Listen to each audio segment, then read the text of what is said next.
Everyone, welcome to tonight's City Council regular meeting for Monday, September 18th. I call this meeting to order. If you're able to do so, please stand for the Pledge of Allegiance.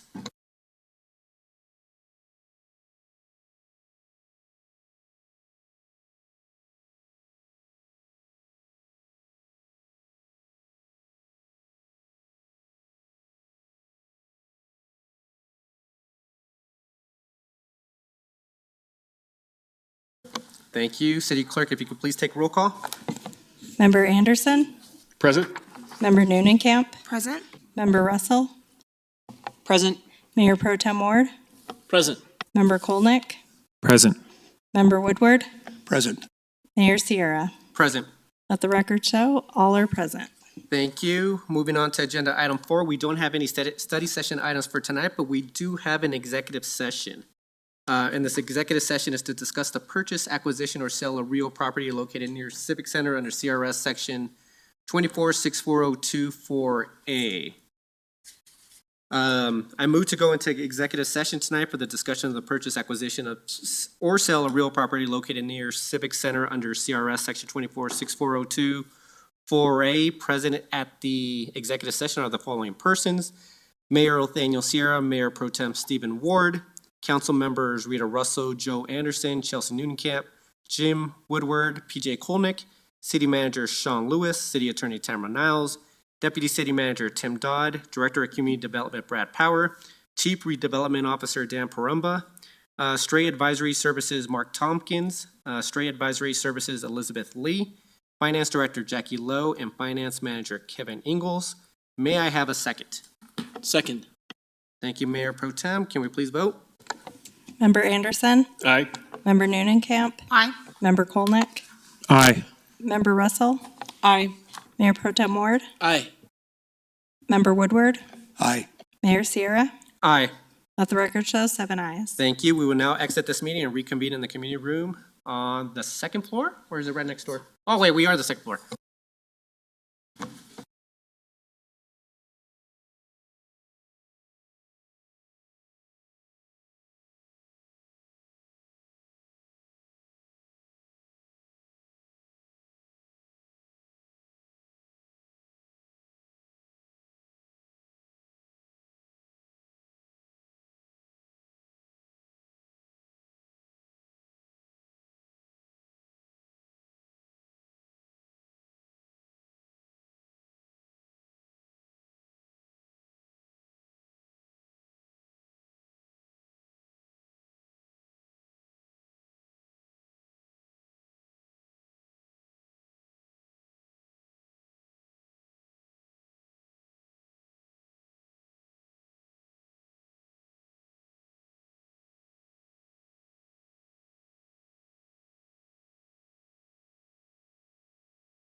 All right. All right, good evening, everyone. Sarah, are we rolling? All right, perfect. Good. All right. The time is now 7:05 and the executive session has been concluded. Present at the executive session were the following persons: Mayor Nathaniel Sierra, Mayor Pro Tem Stephen Ward, Council members Rita Russo, Joe Anderson, Chelsea Noonan-Camp, Jim Woodward, and PJ Kolnick. City Manager Sean Lewis, City Attorney Tamara Niles, Deputy City Manager Tim Dodd, Director of Community Development Brad Power, Chief Redevelopment Officer Dan Parumba, Street Advisory Services Mark Tompkins and Elizabeth Lee, Finance Director Jackie Lowe, Finance Manager Kevin Ingalls. I should mention Deputy City Manager Tim Dodd was not in the executive session. I move to close the executive session. May I have a second? Second. Thank you. Can we please vote? Member Anderson, Aye. Member Noonan-Camp, Aye. Member Kolnick, Aye. Member Russell, Aye. Mayor Pro Tem Ward, Aye. Member Woodward, Aye. Mayor Sierra. Aye. Let the record show 7 ayes. Thank you. For the record, if any person who participated in the executive session believes that any substantial discussion of any matters not included in the motion to go into executive session occurred during the executive session, or that any improper action occurred during the executive session in violation of the open meetings law, I would ask that you state your concerns for the record. All right, perfect, everyone. And now we're moving on to agenda item 5, consideration of minutes from the previous session. Any changes to the minutes from the regular city council meeting of September 11th? Seeing none, can I get a motion to approve? So moved. Thank you, Mayor Pro Tem. Can I get a second? Second. Thank you, Member Anderson. Can we please vote? Member Anderson, Aye. Member Noonan-Camp, Aye. Member Kolnick, Aye. Member Russell, Aye. Mayor Pro Tem Ward, Aye. Member Woodward, Aye. Mayor Sierra. Aye. Let the record show 7 ayes. Thank you. 2 proclamations tonight. Moving on to 6A, Constitution Week Proclamation. Whereas the founders of the United States of America decreed and established a Constitution for the United States of America, a 4-page document including 7 articles signed by 39 men. Whereas the Constitution is the oldest and shortest written constitution of any major government in the world. Whereas the Constitution was signed in Philadelphia on September 17, 1787. Whereas the Constitution begins with the words, "We the people of the United States, in order to form a more perfect union, establish justice, ensure domestic tranquility, provide for the common defense, promote the general welfare, and secure the blessings of liberty to ourselves and our posterity, do ordain and establish this Constitution of the United States of America." Whereas September 17, 2023 marks the 236th anniversary of the drafting of the Constitution of the United States of America by the Constitutional Convention. Whereas Public Law 915 guarantees the issuing of proclamation each year by the President of the United States of America, designating September 17th through the 23rd as Constitution Week. Whereas every anniversary of the Constitution provides a historical opportunity for all Americans to learn about and to reflect upon the rights and privileges of citizenship and its responsibilities. And now, therefore, it be proclaimed that I, Nathaniel Sierra, Mayor for the City of Englewood, and the City Council hereby proclaim the week of September 17th through the 23rd as Constitution Week in the City of Englewood, and urge our citizens to reaffirm the ideals of the framers of the Constitution by studying the Constitution and reflecting on the privilege of being an American, which all of the rights and responsibility that privilege involves. Thank you very much. Moving on to 6B, which is National Hispanic Heritage Month Proclamation. Whereas National Hispanic and Latino Heritage Month celebrates the Hispanic and Latino community and highlights its countless achievements in business, industry, government, education, the sciences, arts, and faith. And whereas the observation began in 1968 as Hispanics Heritage Week under President Lyndon B. Johnson and was enacted into federal law on August 17, 1988, calling upon all the people of the United States to observe this time with ceremonies, activities, and programs.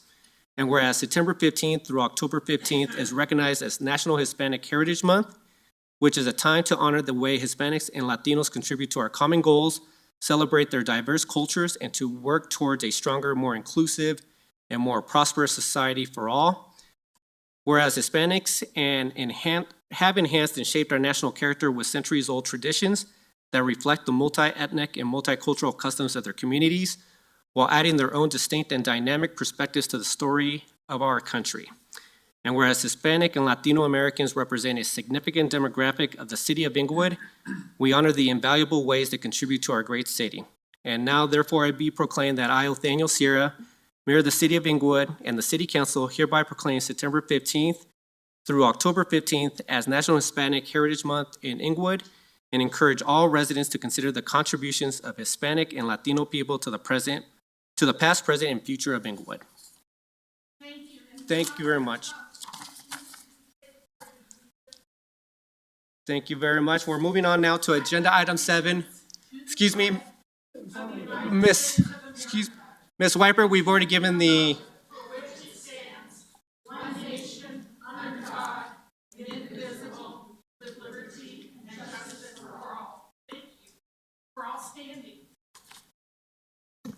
Ms. Wiper, we gave the Pledge of Allegiance earlier tonight. Sorry that you weren't here for it, but we did give the Pledge of Allegiance. Moving on to agenda item 7, this is recognition of scheduled public comment. The deadline to sign up to speak for scheduled public comment is Wednesday by 5 p.m. Prior to the meeting through the city clerk's office, this is an opportunity for the public to address city council. There is an expectation that the presentation will be conducted in a respectful manner. Council may ask questions for clarification, but there will not be any dialogue, and please limit your presentation to 5 minutes. Tonight, Member Anderson will be giving the reply. Up first is Benjamin Ben David, an Englewood resident, here to address council. Thank you so much. Now, members of the public, if you could just keep it down. I don't think Mr. Ben David is here this evening, so move on to Mr. Gary Kozacek, an Englewood resident, here to address council.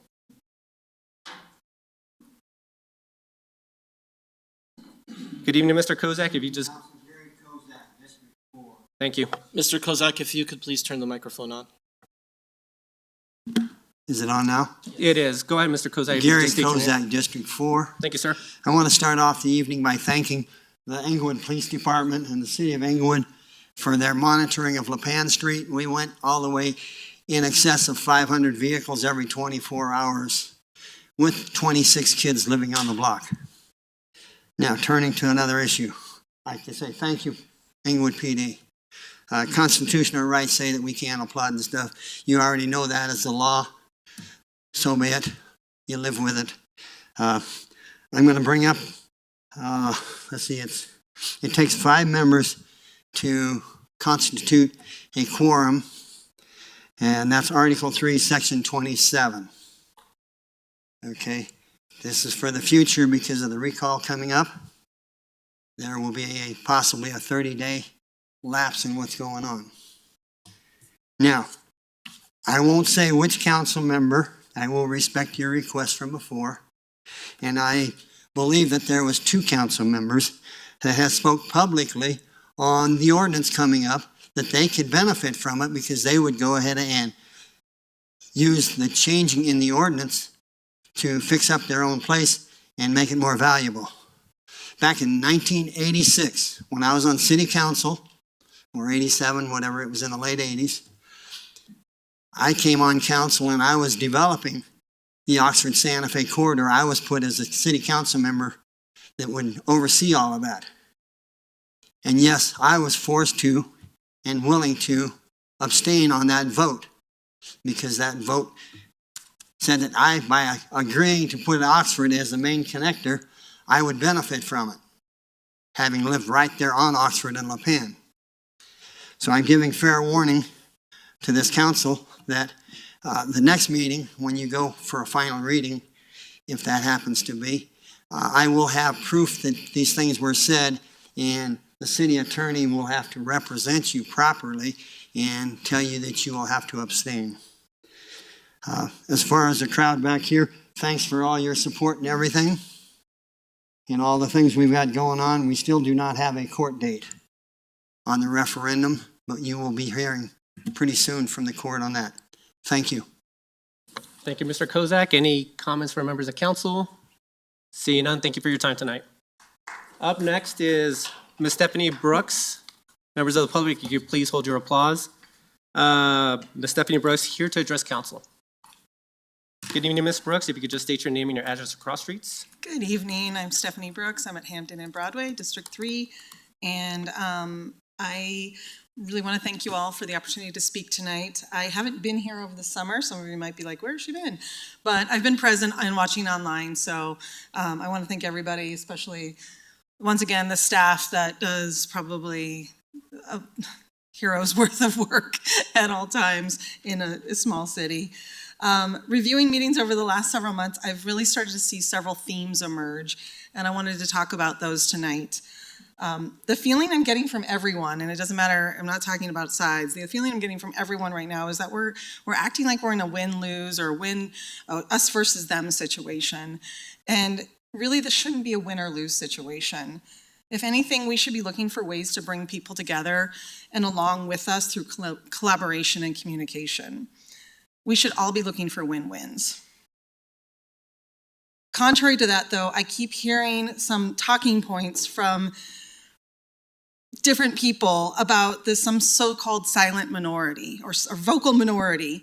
And what's dangerous about this term to me is that it's dismissing residents' concerns and the right to redress our elected officials.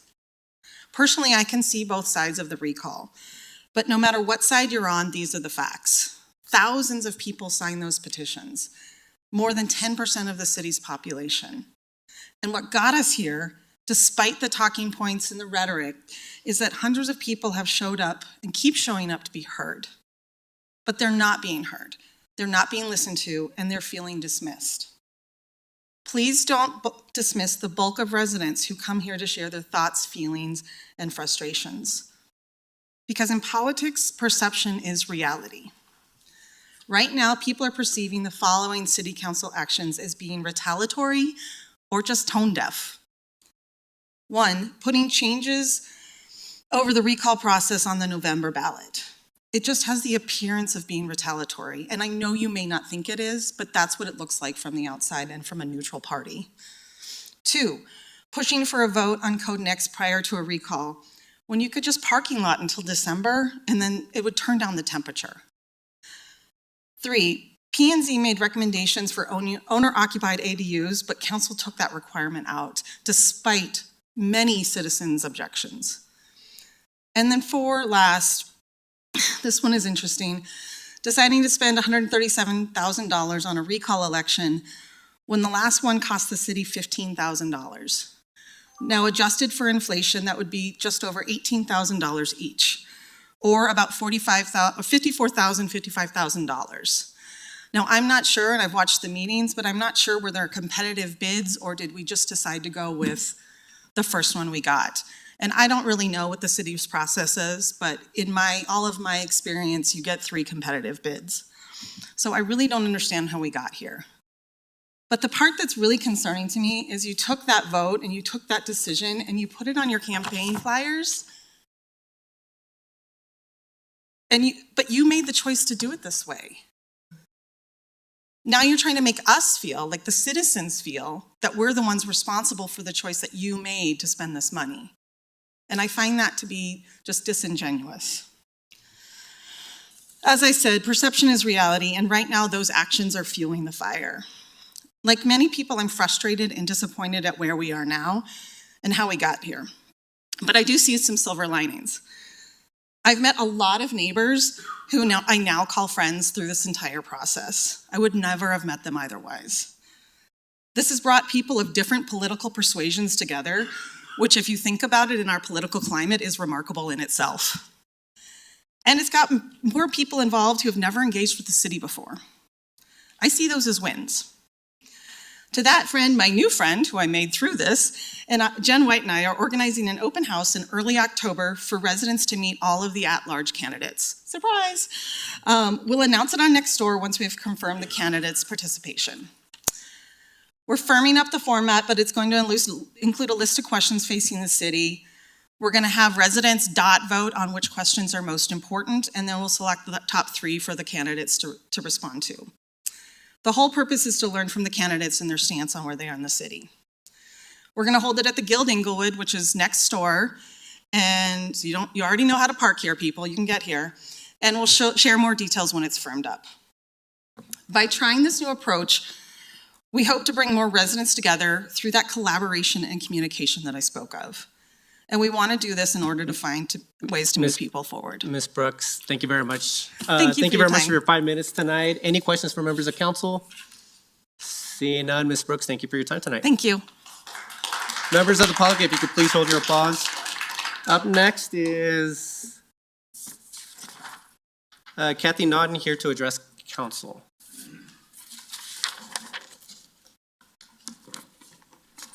Good evening, Ms. Naughton. If you could just state your name and your address or cross streets. Good evening, Jason and Union. Cathy Naughton. Thank you. Last week, I spoke of the information and quotes I gathered from people as I walked the city of Englewood.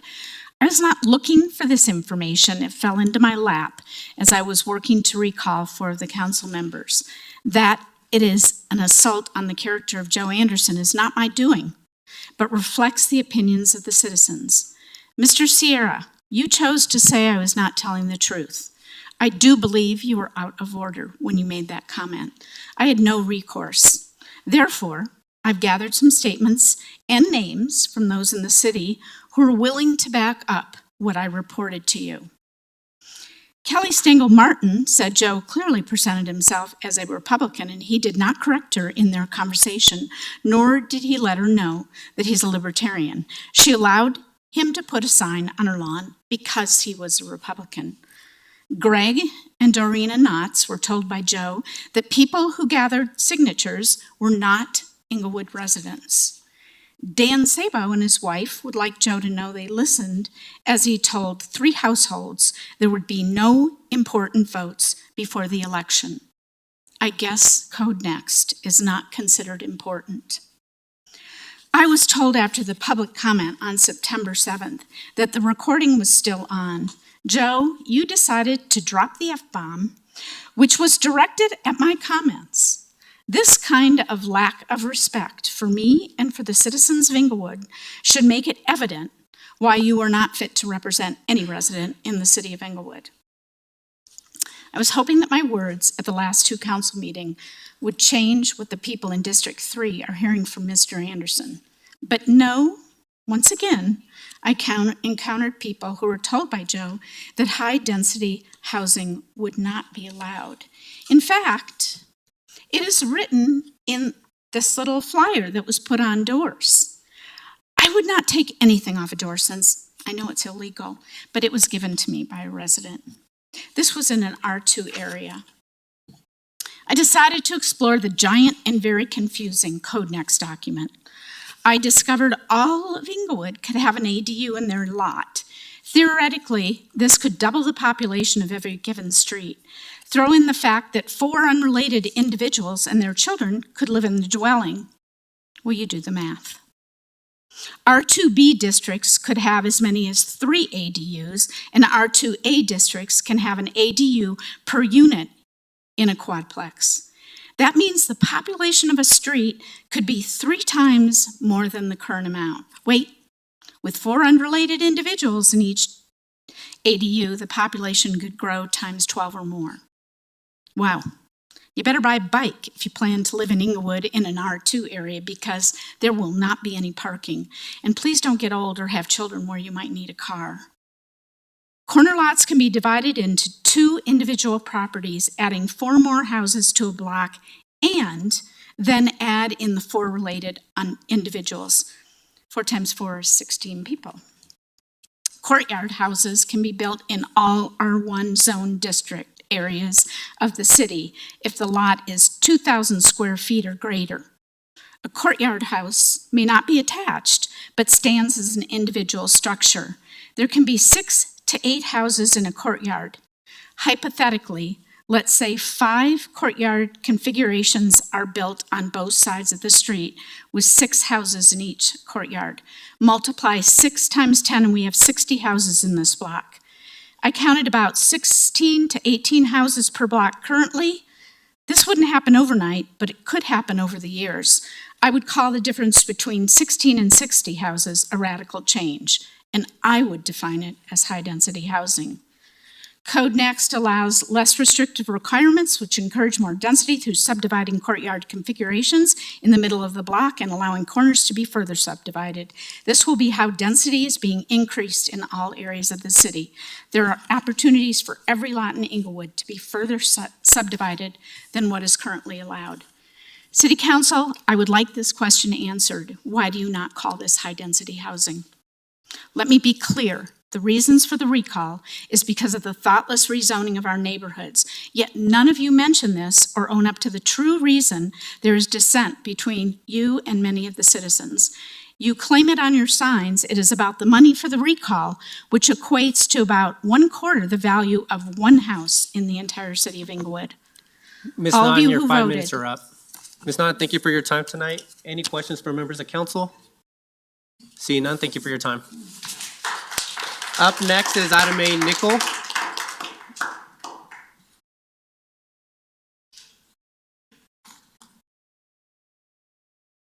Good evening, Ms. Nicholl. Ms. Nicholl, if you could just state Good your name and evening, your address council. or cross streets. Le Pen and Tufts. Good evening, council. Well, here I am again on behalf of some citizens in our city. I have asked them to come and speak to council for themselves. They say, oh no, I can't do that. And I ask, why not? They are afraid. And they say, council doesn't listen to us anyway. They don't care who we are or what we have to say. They have their agenda and what they want to do to our city, and they don't really care about us or what we really have to say. I said, council will not change because I speak. You need to speak out on your behalf, but they wanted me to share anyway, so someone would know how they feel. I will share just 2 of the stories I heard. I said I would not reveal who you are or where you live, and perhaps you can speak for yourself another time. They are afraid in their neighborhoods now. They are afraid to speak out, but they want someone to know. The one lady who is a widow now shared with me that 5 men were living across the street in one small house. These men aren't too bad so far, but I tried to be very nice. Sometimes they hire a band and have a big party in the backyard, and many cars surround the neighborhood, and they are loud in drinking. I don't speak out and say anything because I am afraid, and I am trying hard to be a good neighbor. On each side of my house, there are new neighbors now. One house has 10 living in it, and the other house next door has either 2 or 3 families living there. I'm not sure which. My nice neighbors who moved out of this neighborhood and moved in since the city changed, and moved out since the city changed all the rules. It used to be 1-family homes, but now new people on council don't care about the city or the folks who have lived here for many years. One of the neighbors keeps parking in my driveway, and 5 times I have warned them not to speak, or not to, I lost track here. My nice neighbors moved out, and 3 neighbors moved in since the city has changed. It used to be 1-family homes, but now new people on council don't care about the city or folks who have lived here for many years. One of the neighbors keep parking in my driveway. 5 times I have warned them not to park in my driveway. My kids have no place to park when they want to visit. I gave the folks a warning and said, if you park in my driveway again, I'm going to call the police. I don't know if she really has or not because of being too scared to do so. Another lady in another area had just about the same thing to say about the goings-on in her neighborhood and the people pulling up and parking in her driveway. So one day, what she did, she pulled up her car behind that car, and the car couldn't get out. So she did call the police, but she said it took a very long time for the police to get there. They waited a long time, but I don't know what the results were of that story. These events are going to keep happening all around our city in the years ahead. Parking will be a nightmare happening around our city. One young lady who spoke a few weeks ago said people can just learn to ride their bicycles. How do you ride your bicycle when you have a lot of snow? How do you ride a bicycle to the grocery store to shop and carry it all home? How do you care for your child and your children when you go off riding on a bicycle to the grocery store? Or you have haircuts, or school, or family get-togethers? How do the elderly or ill folks get around on a bicycle? It seems like some folks need to put reality and common sense into what they want to see happening into our city. It seems many things are happening around our city that many don't see, or it is because they don't really want to see it, because they don't know what to do about it and how to stop it. When many feel they have no say in our city and our council will not listen if we disagree with what they personally want to see happen. Maybe we all need to just slow down. Thank you. Thank you, Ms. Nicholl, for your time tonight. Members of council, any questions? See none, thank you for your time tonight. Up next is Sheila Singer, here to address council.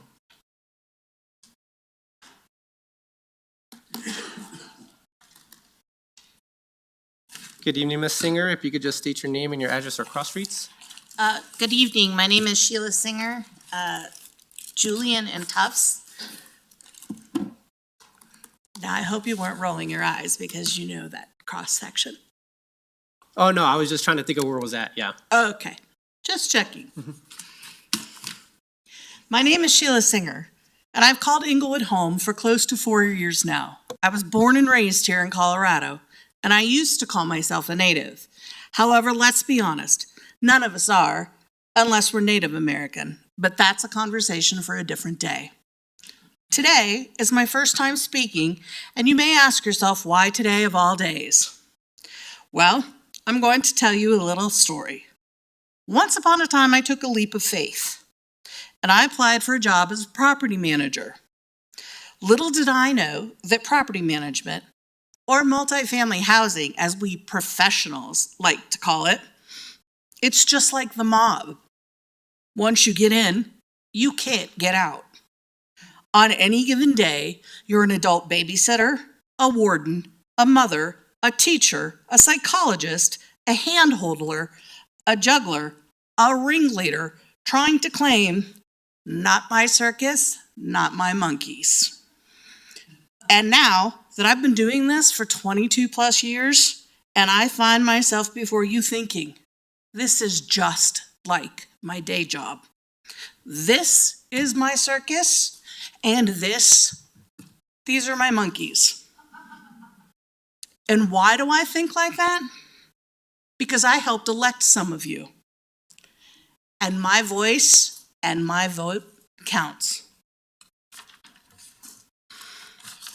Most of you don't know me, but I'll let you in on a little secret. That filter that everyone is born with, you know, the one that keeps you from saying things you shouldn't? Yeah, well, mine's broken. I'm not sure if it ever worked if you ask my mother. And just because I had to wear a mask during COVID, that didn't help either. Because my eyes would often say everything that my mouth couldn't. And it was usually, how in the hell did you put your pants on this morning? And that, my council members, is where some of you come in.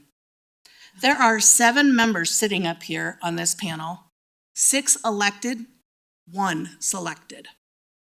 One of the 6 of you that I can speak to, because I've read your candidate profiles, there are 5 of you that in some form or fashion agreed to listen in good faith, listen thoughtfully, vote independently and intentionally, etc., etc., etc. Well, guess what? That's not happening even as we speak. Therefore, I'm going to provide you all with a little leasing one-on-one trick that I learned eons ago that some of you desperately need to practice.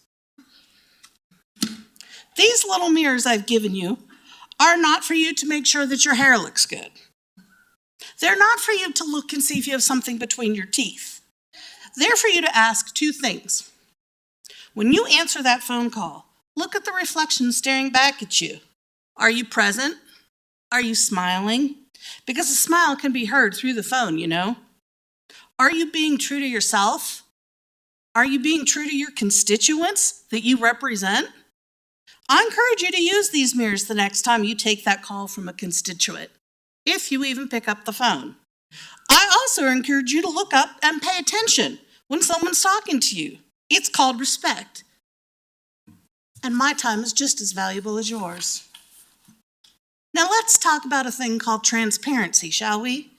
Again, out of the 6 of you that I can speak to, only 1 of you mentioned transparency in your candidate profile. Thank you, Miss Rita. The rest of you should be ashamed. Or how about our crumbling infrastructure? Do you want to know how many of the 6 of you mentioned that in your 2019 or 2021 profiles? I have lost count on how many studies or land surveys that have been done regarding our city's infrastructure. But I can tell you one thing. As far as 2019, everyone knew that pipes could not be expanded, yet this is just now coming to light. A woman died, for goodness sake. Stop making promises that y'all know are physically impossible to keep. This again leads me to transparency. Isn't the Chamber of Commerce supposed to promote and protect the interests of the business community? The Chamber denounced the recall effort that is underway. And if I'm not mistaken, the taxpayers of Englewood are major contributors to the Chamber, and the Chamber denounced the recall as wasteful Ms. Singer, and your foolish. 5 minutes are up. Thank you very much for your time tonight. Any questions from members of council? Seeing none, thank you for your time. Members of the public, if you could please hold your applause. Kevin Wright, you're the next speaker up tonight to address council. Good evening, Mr. Wright. If you could just state your name and your address or cross streets. Good evening, council. My name is Kevin Wright. I'm on Julian and Tufts. Sheila nailed it. Good job, Sheila. Good job. Tonight I rise to oppose Code Next Title 16 with a heavy heart again. As a responsible citizen, I am deeply concerned about the enormous demands it will place on our already fragile infrastructure, as evidenced by the recent sinkholes that caused extensive detours lasting 2 months and drained our funds due to an underground emergency failure. That's not the first one, and it won't be the last one, guys. The demand of more children put in our schools, demand on our stores, our police, fire, and EMS services, parking availability, and physicians' offices is also a major concern. If we can't utilize them because there's too many people there, what are we to do? With the inexplorable prioritization of densification in our neighborhoods, the strain on all residents is inevitable. A rising crime rate and a growing homeless population also causes great concern. Furthermore, the possibility of catastrophic infrastructure failure and loss of life is an ever-present danger. Our infrastructure is in really bad shape, guys. I've been trying to tell you this for all year, I guess. It's been a long time. You guys know it, I know it, and I think pretty much everybody in this room knows what's going on with this infrastructure. It's terrible. I ask you tonight to shelve Code Next Title 16 and instead focus your attention back on this property. Let's do the Civic Center and let's see what happens from here forward. Let's bring in a hotel or two. Let's bring in some businesses to our city. Let's provide some jobs to these people that you want to house so badly. You can put a couple 400-unit apartment complexes on this property. You can put businesses on this property. You can bring a hotel or two to this property and provide business. Instead of coming into our neighborhoods and picking it apart and trying to call it densification and going to add affordable housing, because there is no affordable housing during inflationary times. You can't do it.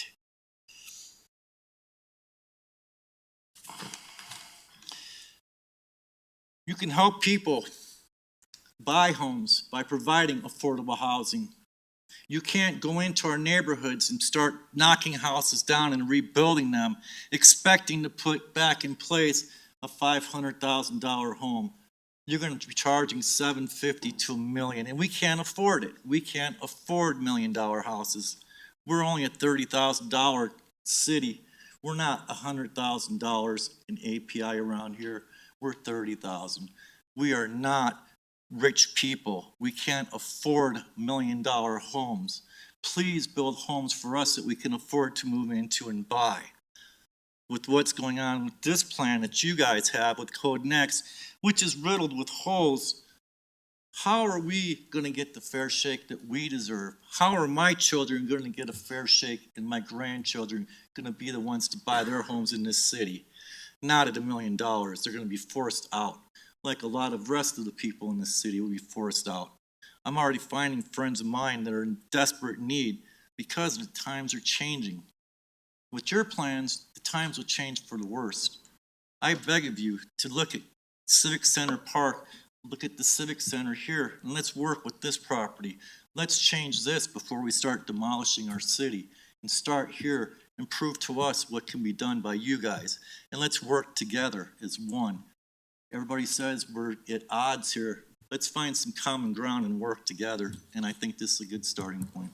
Thank you. Mr. Wright, thank you very much for your time tonight. Any questions for members of council?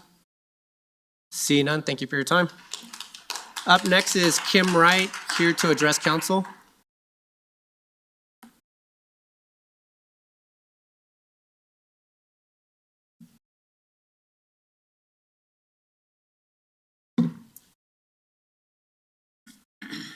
Good evening, Ms. Wright. If you could just state your name and your address or cross streets. Hi there, Kim Wright, Tufts and Julian. Here we are once again discussing Code Next. Last week you discussed only a couple of things in a massive document before you thought you passed first reading. Different concessions planning and zoning put in there were ripped out the first chance council could take. The definition of a household was written on the fly. What HUD uses as a household wasn't even used as a guide. Because of this, people on a housing voucher could lose their vouchers because of your new definition, or could it prevent them from getting a voucher? I even looked at the International Maintenance Code, and it goes by space for people, not heartbeats per room. The council couldn't even look at this as a guide. I understand the need for people to house together because of financial needs. I've been there and I've done it. Kevin and I have opened our door to those in need in countless times when we became financially independent. But to allow 4 adults and all dependents without guidelines is foolish. For example, if you have 4 adults and they each have 1 child in a 2-bedroom, as someone who used to work as a property manager, this would have been a recipe for disaster. Another thing, the council didn't bother looking at section 5-1 and courtyards in R1 and other areas. When you tabled corner lots, multi-units in R1, I guess that didn't mean big mid-block or corner courtyards. If this is allowed, then R1 is no longer R1. You would have to change our zoning completely. And I believe that's the goal from the beginning. How can courtyards be allowed, courtyards allowing 16 to 36 units in R1 or R2 for that matter, and let residential neighborhoods stay residential? If you need a reference, look at pages 94 and 105 of the Code Next document. I've talked to hundreds of citizens over the last 4 or 5 months, and there are huge concerns. I have heard and I have read, let's have conversation. I've concluded that conversation will only happen if you agree. Otherwise, per a hot mic last week, you're slandering those you disagree with. Because major things have changed in Code Next, and as I have said repeatedly to council and planning and zoning, process was not followed, a public hearing needs to be held again. So many changes were made last week that the public has a right to testify on the frequency, on all the changes that were made. Please read Code Next. before you publish incorrect campaign finance information. R1 will have high density because of the courtyards in the subdivisions of property. Also, council had the opportunity when the recall election came up to schedule a sooner election than October 3rd. And you chose to schedule it in October. Also, there were cheaper options that were put forward to council, and council and the city chose to go with a more expensive option. Please be 100% honest and stop vilifying those who were involved with the recall. Thank you. Ms. Wright, thank you very much for your time tonight. Any questions? Seeing none, thank you for your time tonight. Up next is Kurt Supps, here to address council.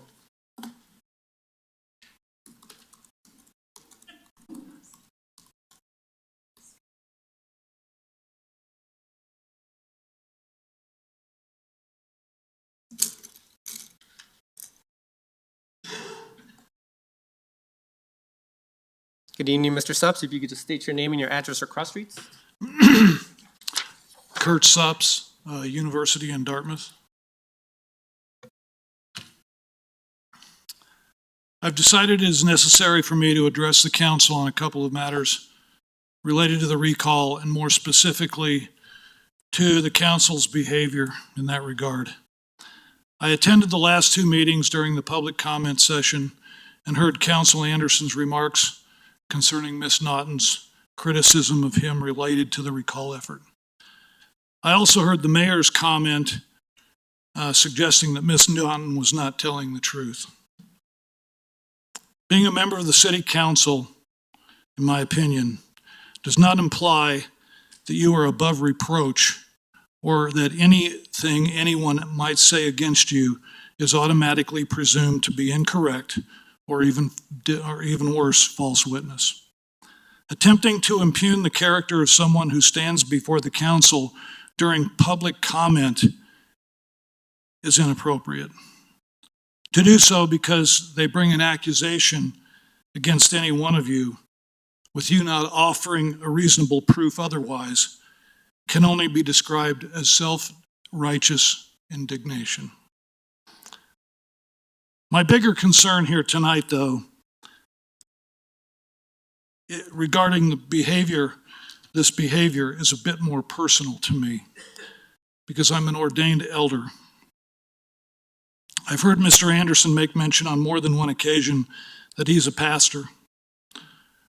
I understand that he's been circulating throughout the district telling people that he's a pastor in order to gain their confidence and to convince them that that somehow makes him more believable than the rest of us.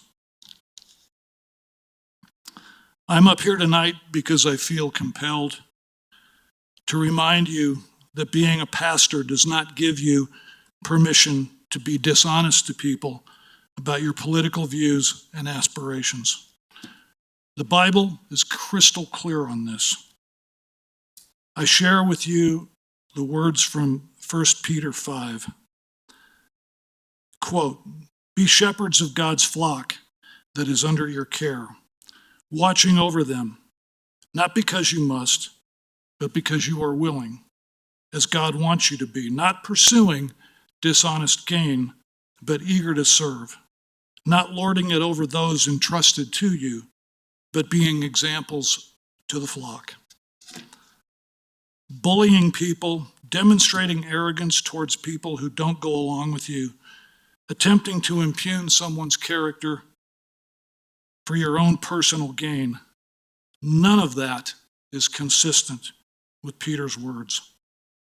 Jesus labeled the leaders of his time who behaved in this manner Pharisees, not pastors. Let me offer Jesus' own words in Matthew 23, verses 27-28. "Woe to you, teachers of the law and Pharisees, you hypocrites!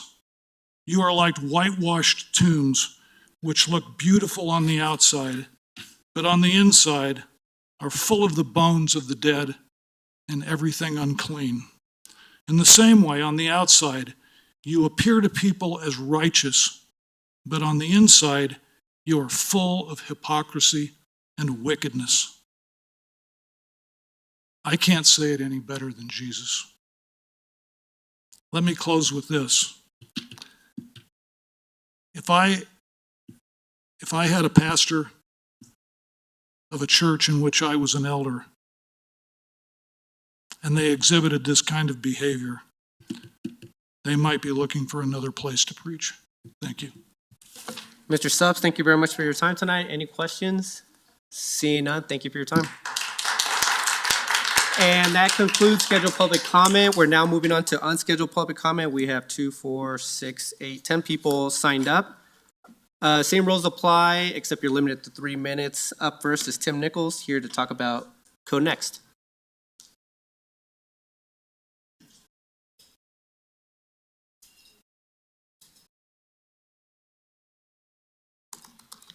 Good evening, Mr. Nichols. If you could just state your name and your address or cross streets. Good evening. My name is Tim Nichols, Pennsylvania and Hamden. Ladies and gentlemen of the council, Mayor C.R.S, thank you for hearing me tonight. I showed up here a few weeks ago to speak to you about Code Next regarding some of the weaknesses in it. And I figured I had owed it to you to show back up and thank you for fixing them.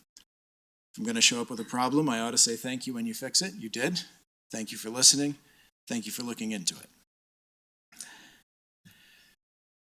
The only other thing I really have to say, and this is also a thank you, is apparently it's church night tonight. I'm a pastor's kid. I've been on the inside of church politics since I was old enough to talk. And I've been a pastor myself for a couple of decades now. And church politics, y'all, it's a lot like city politics, only it's ugly. And I've been, over the course of my life as a kid and an adult, been slandered quite a bit by church ladies of both genders. They always project, it's rough, it's not fun, but the work that needs to be done anyway. I appreciate you and I'm grateful for you continuing. Thank you very much for your time. Thank you very much, Mr. Nichols, for your time tonight. Any questions? Seeing none, thank you very much, Mr. Nichols. Up next is Jan Weipert, here to talk about Code Next. Good evening, Ms. Weipert. If you could just state your name and your address or cross streets. Jan Weipert, Federal and Bellevue. And so this stuff is all stressful. And so apparently I had a little brain fart and forgot that you had done the Pledge of Allegiance, so my apologies. It's personal to me. That flag is personal. So it's important that we do that. And I guess if I missed it in my head, I was here on time, by the way, whoever said I wasn't in the back, I was here on time. So there were a couple things I wanted to talk to council about. One of the things is, thank you, Sean, for looking at the sound system. I was here last week and went home and to take my dog home, and then I was going to come back, but it was dark and I didn't want to drive back, and the sound was really poor on the other end. So I wonder if there can be a phone number we can call during council meetings if we aren't here that would go directly either to the sound people or city clerk, because I had no way to do anything except I sent Steve Ward a message and I sent some people messages in the back and said there was a problem. I think that would be helpful. In terms of applause, how do you know what the citizens think if there's no applause?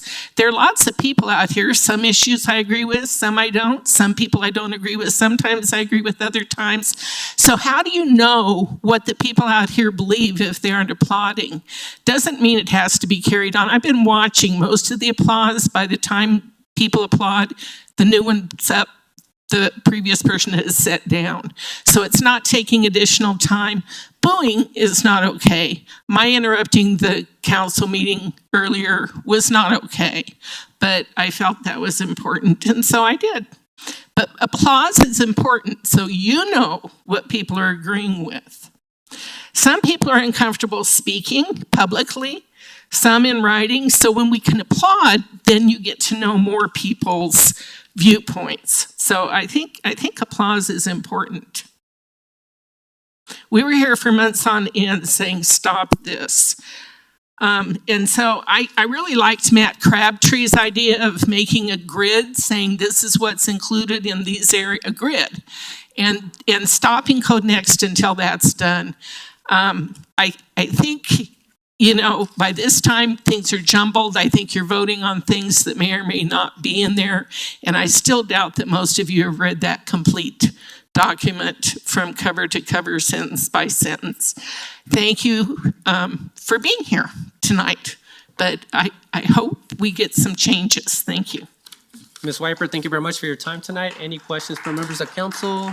Seeing none, thank you for your time. Up next is Meredith Mallory, here to talk about Code Next.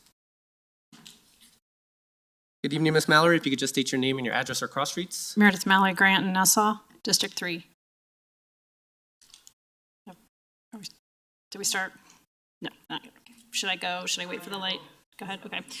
Thank you for the opportunity to speak this evening. I'm not against Code Next in principle. I do believe a lot of work remains to align Code Next with the guiding principles of the Unified Development Code. The current proposal lacks consideration of unique neighborhood characteristics. It is vague at times and omits key provisions, opening the door for nonconformities. It does not offer easily tracked changes so that the public can fully grasp the scope, scale, and pace of your proposed changes. First on ADUs. I'm not against ADUs, which seem to have a general community buy-in, but the draft is a one-size-fits-all proposal rife with ambiguities. The 800 square foot size limit does not seem to consider that a huge portion, if not most homes in the R1 district, are around 800 square feet. It's not including basements, but still. The flat adoption of no parking or owner occupancy requirements is in opposition to the UDC principles, is not designed to adapt to specific neighborhood or district density and features. Further, the 800 square foot ADU limit is effectively equivalent to a second dwelling on the property. Is council suggesting that all R1 residents should be able to build second homes on a single family lot? Further, if the primary unit is 800 square feet, how does Code Next specifically define subordinate to eliminate ambiguity for ADU size limitations? Does the current Code Next describe the exact standard characteristics of an ADU? Has council calculated the cost of building an 800 square foot ADU and converted that into rent equivalent to determine who can afford to build and rent these units? And how does this result meet council's housing objectives? On the UDC, guiding principle 3 of the UDC notes that the UDC should have community support. The current Code Next draft, the one I read from last week, directly acknowledges that important elements of the draft lack public consensus. The council itself in the September 11th meeting noted that even citizens who support Code Next do not widely support removal of parking requirements, and that owner occupancy requirements remain a major concern for citizens. If these issues are so contentious among council, between council and other bodies such as P&Z, who did recommend the owner occupancy piece, and the community, how can council really consider passing Code Next as is? On his old election page, Member Anderson said, "A city is like a garden," I'm quoting. You can't pull on the leaves to extract fruit by force. You have to work the soil, apply the water, and wait. This is the approach I will take to fostering a productive city, end quote. Sadly, I do not see this approach reflected in the rushed and single-minded Code Next draft in front of you today. I implore council to first acknowledge that Code Next draft is not complete and that the unintended impacts of key zoning changes have not been assessed. B, to honor your constituents' request for a measured approach to major zoning changes and engage the pending Affordable Housing Task Force in the co-iteration of the final update. And finally, to reconsider one-size-fits-all proposals to ADUs and developer incentives to better align with UDC guiding principles and generate more public buy-in. Thank you. Ms. Mallory, thank you very much for your time tonight. Any questions for members of council? Seeing none, Ms. Mallory, thanks for your time. Up next is Michael Chisholm, here to address council about homelessness. Michael. Yep. Thank Good you, evening. Mayor. Thank you, council members. I'm Michael Chisholm, 3233 South Cherokee Street, District 1. I'm going to talk about something different. As I've been campaigning, I've been listening to a lot of people. I've got a lot of research to share with you, and I've come to some conclusions for myself that I don't want to get lost in the shuffle. There's a lot of things going on. There's a lot of emotions running high. But guess what I'm hearing? the number one issue in Englewood is homelessness. It transcends everything we're discussing, we're arguing, we're debating. I just want to share a synthesis of some of the things that I've been hearing and some conclusions that I've reached. It's become the face of Englewood. We have become user-friendly by looking away. The homeless need more help, and we need to increase humane interventions and referrals. By getting them off the street in the right way, our city will benefit in many ways. This is the major influence on where we shop, walk, and play. We can all agree that this is not an easy thing to do, but we also can agree that this is not who we are. We need to come together and achieve this goal. We embrace this issue as our top priority for improving the quality of life in Englewood. To go forward, we must continue working with Tri-City Homelessness Initiative. It is laying the groundwork for continued improvement, and it measures results. And I commend council for taking the steps it has taken to work with the initiative. We have to do more. It's a great start, but it's not an ending. We have to engage local business in teaming up with concerned residents. Business is suffering. They see firsthand the tragic incidents and interactions at their front door. They are frustrated by the city's complacency. There was a corpse taken out of a garbage can 2 years ago on Broadway in front of King Soopers. Business people looked out their window and watched Englewood police take care of that situation. We have to be civilized in this city. This issue transcends all that we're bickering about. There's nobody I talk to who disagrees with it. I talked to 10 people. 2 people are talking about Code Next. 2 people are talking about the recall. 6 people are talking about homelessness. It's not getting better. The kind of commitment that we need is something we've never done before, and we can rise to the challenge. Mr. Chisholm, your 3 minutes are up. Thank you very much for your time tonight. Any questions from council? Seeing none, Mr. Chisholm, thank you again. Up next is C.N. Dickerson with no topic given.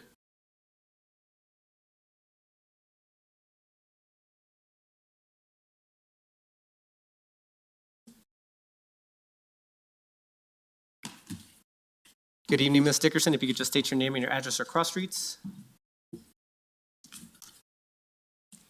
I swear this podium's gotten higher. C.N. Dickerson, Bates, Logan. On the 11th, you continued to violate council policy and ordinance with your attack on a speaker in public forum and threatening us with removal for agreeing by applause, which is more evidence that you really do not respect citizens that disagree with you. Threatening to remove us for applauding speakers is a violation of our rights. You spend more time threatening us than we spend applauding. It is our time and our right to address you and to agree with anybody.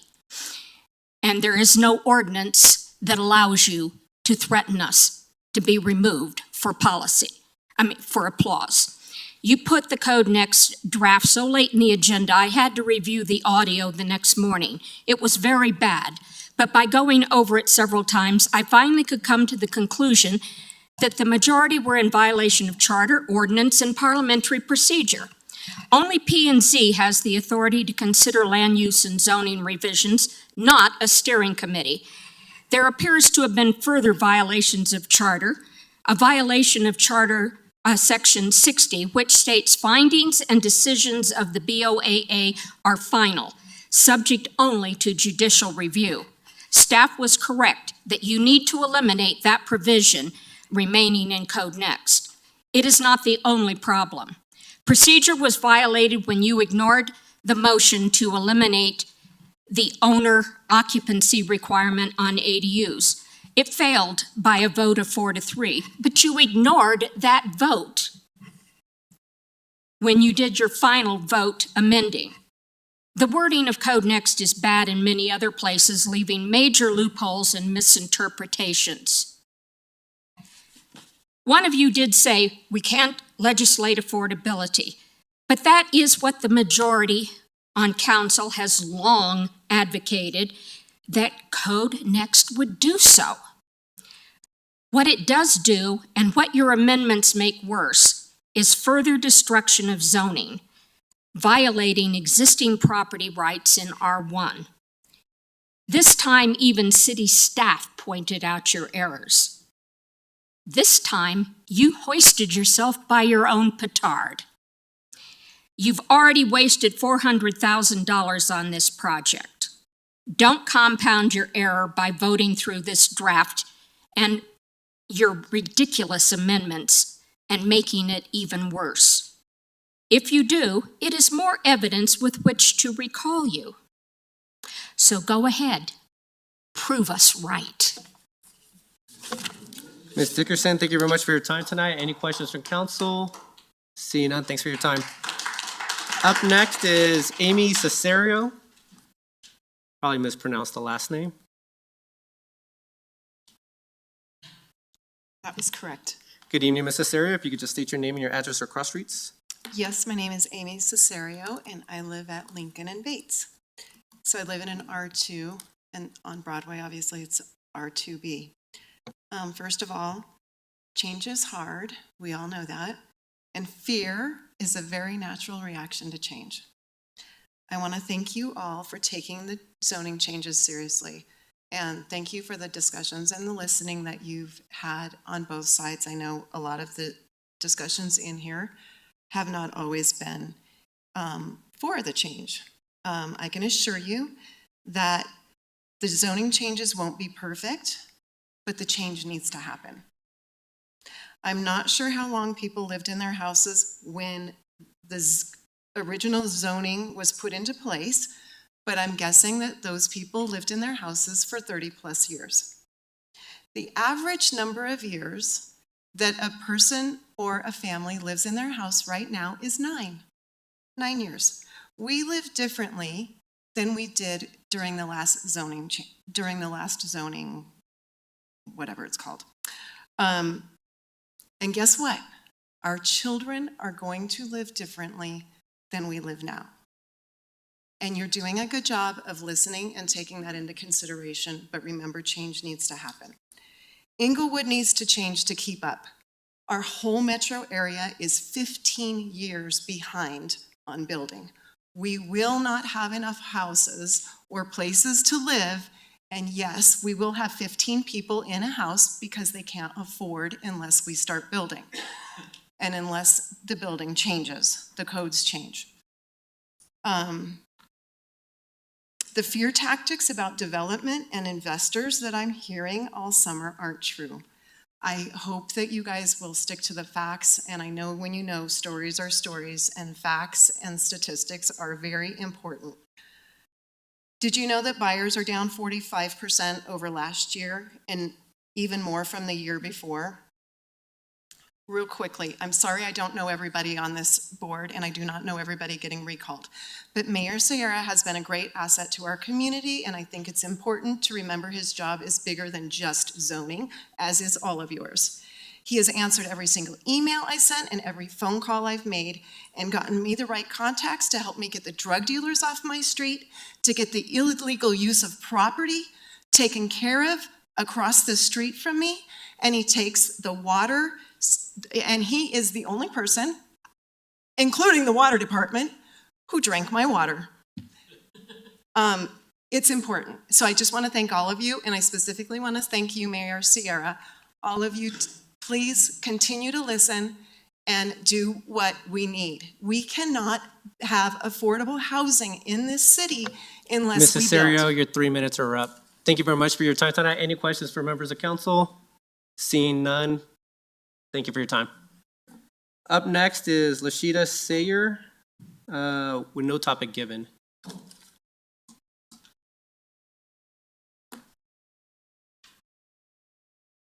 Good evening, Ms. Sayer. If you could just state your name and your address or cross streets. Lashida Sayer. I'm at Dartmouth and Williams. I am an empty nester. I'm talking today about short-term rentals. And I have a little extra space in my home. And I rent a bedroom to traveling nurses and visiting professors that are up at DU sometimes. But it feels like it's illegal to have people in my home, guests in my home, because the folks that you've given new directive to in your offices here take their jobs very seriously, and they do it very well, and they have made it burdensome and complex and process heavy so that the people that are just renting a room now feel like I have to have an assistant and run a business so that I can keep up with all of the processes and document required from the city and your staff. I have a laundry list. I won't bore you with it, of the several attempts that I've made working with the office, and just recently with the last bit of ordinance changes. There are specific ways that my taxes need to be filed. I run several small businesses, not out of my home, but out of my business. That makes it hard for me to be able to, I don't file my taxes in April. So without my taxes, they were not willing to accept my extension. Extensions weren't accepted for my taxes. So I got a notice saying that my license would not be renewed. Then they said, oh, you have to have a car in your name. Please send us a copy of your car's registration. But my car isn't in my name. It's not in my house's name, right? So I was constantly getting all these notices that my license would not be renewed. And it feels like there's a lot of room for improvement, that it shouldn't be so burdensome. If you're gonna file taxes on short stays, then we should get a credit on stays over 30 days. I'll send an email with a list of ideas. Thank you. Ms. Sayer, thank you very much for your time tonight. Any questions from members of council? Member Noonekamp. Ms. Sarah, thank you. I just have a question really quick. Thank you so much for coming tonight. Have you reached out to anyone about any of these issues in the past once you got your notice that you were denied or out of compliance? I've spoken with Eric in your planning department and someone up in finance, and I've been in multiple communications with the other lady in community planning. Okay. I'm your city councilwoman. If you could send me an email with your information, I'd love to follow up with you. Thank you very much. Ms. Sayer, I have a question. Do you happen to have are you gonna send us a list of some of the documentation and the process issues that you're I'd be happy encountering? to. Okay. If you could send it to us, if you happen to have it written, we can get a copy of it. I'd like to see it as well, so. I've scratched it up. I'll send you All a right, fresh one. sounds great. Any other questions from members of council? Seeing none, Ms. Sayer, thank you for your time. Thanks for your time.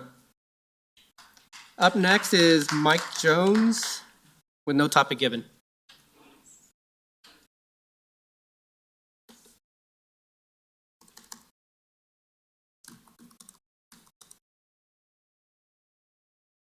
Good evening, Mr. Jones. If you could just state your name and your address or cross streets. Mike Jones, taxpaying citizen of Englewood.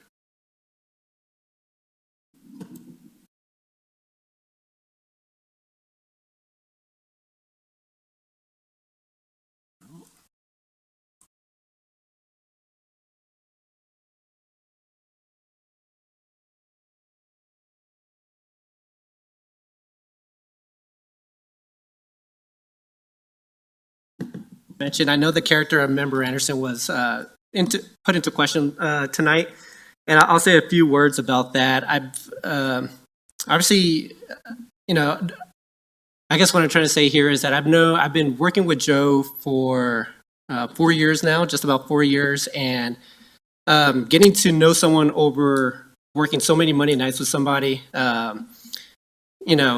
basically it's a lot of what was said is untrue, and so.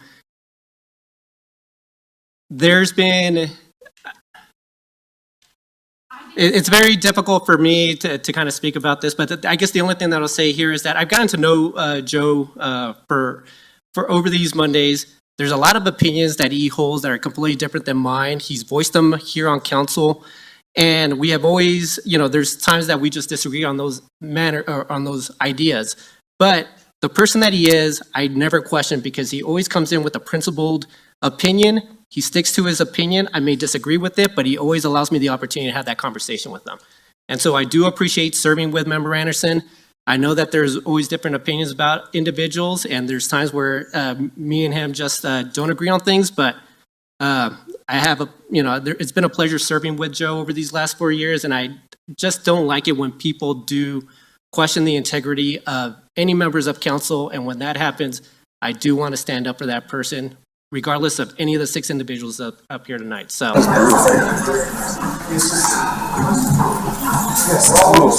Total slander. Not even a little bit true. Seems like it was my friend. I never told anybody I was in the club.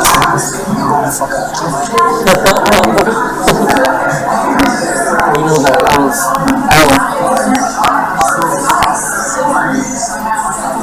We'll stop the video there. I've come before council this evening with a heavy heart.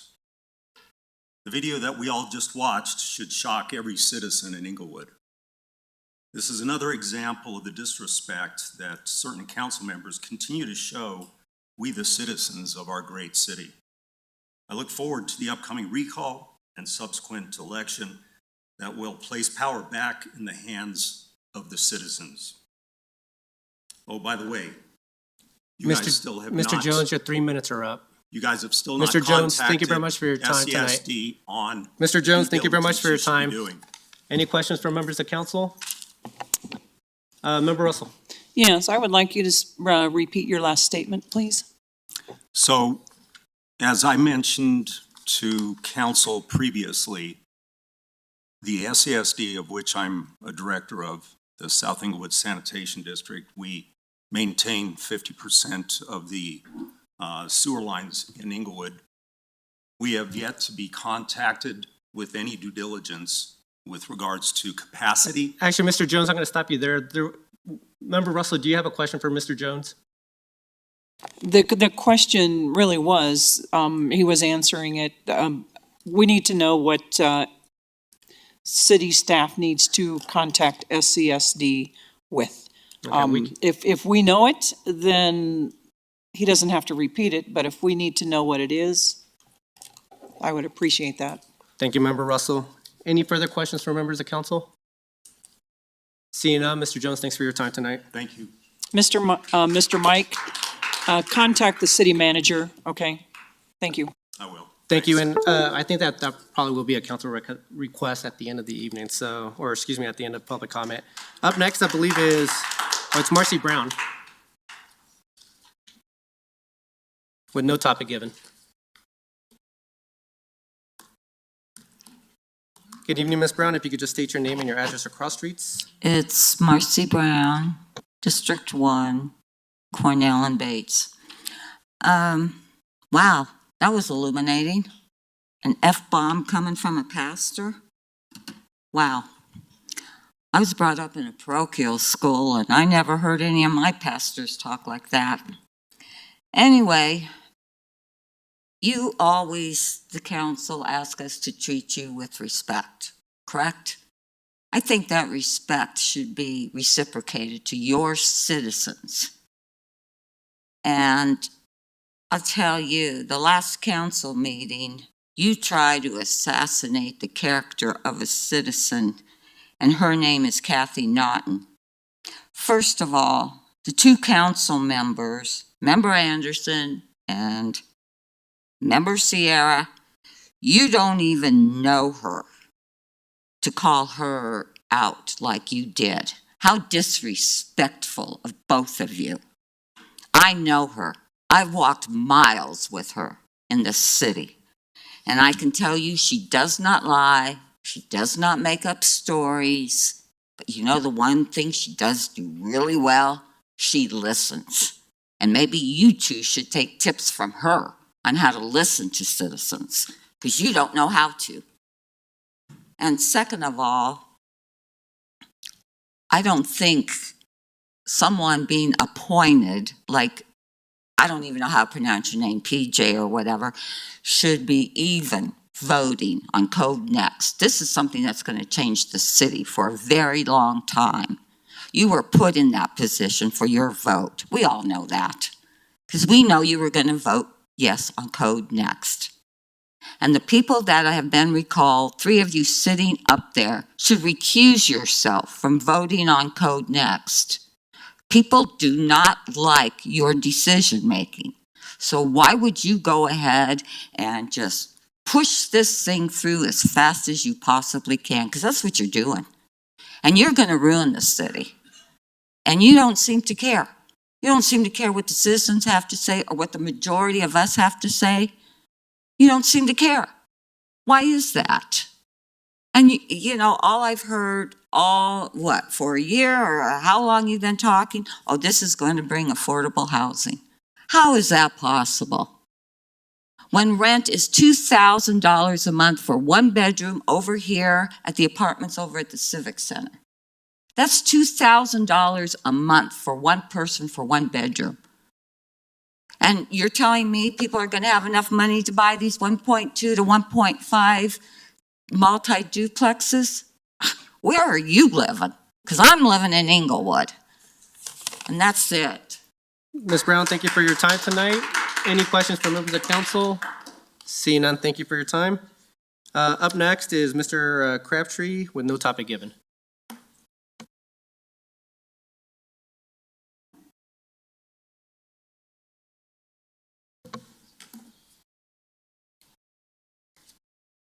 Good evening, Mr. Crabtree. If you could just state your name and your address across streets. Sure. Good evening, Mayor and members of City Council. My name is Matt Crabtree. I resided on 29, Sherman Street in Cornell, old habit. So tonight I'm before you with a concern that I've brought up a couple of times, and that is with inconsistencies with the existing code to the new Code Next revisions. Now, real quick question. Everybody up there have a copy of the city charter? Oh, okay. Section 60 defines the Board of Adjustments and Appeals, and credit where credit is due. At the 11th hour of the council meeting on Monday night, you guys found a pretty significant inconsistency between the existing code and the new code. Now, according to the Englewood Herald, throw Englewood City Council under the bus, I inserted that part here, that following the City Council meeting on September 11th, staff and Code Next consultant discovered that amendments made by City Council at the meeting included an incorrect section number, and there was an incorrect reference to the provision regarding appeals of Board of Adjustments and Appeals decisions. Makes it sound like it was a decision that was accidentally made on Monday night. In fact, it has been planning and zoning in the previous versions of the code since as far back as I can find. This should be a really great example here that we need to take a look at what other inconsistencies and, of course, ask the question, are there any others?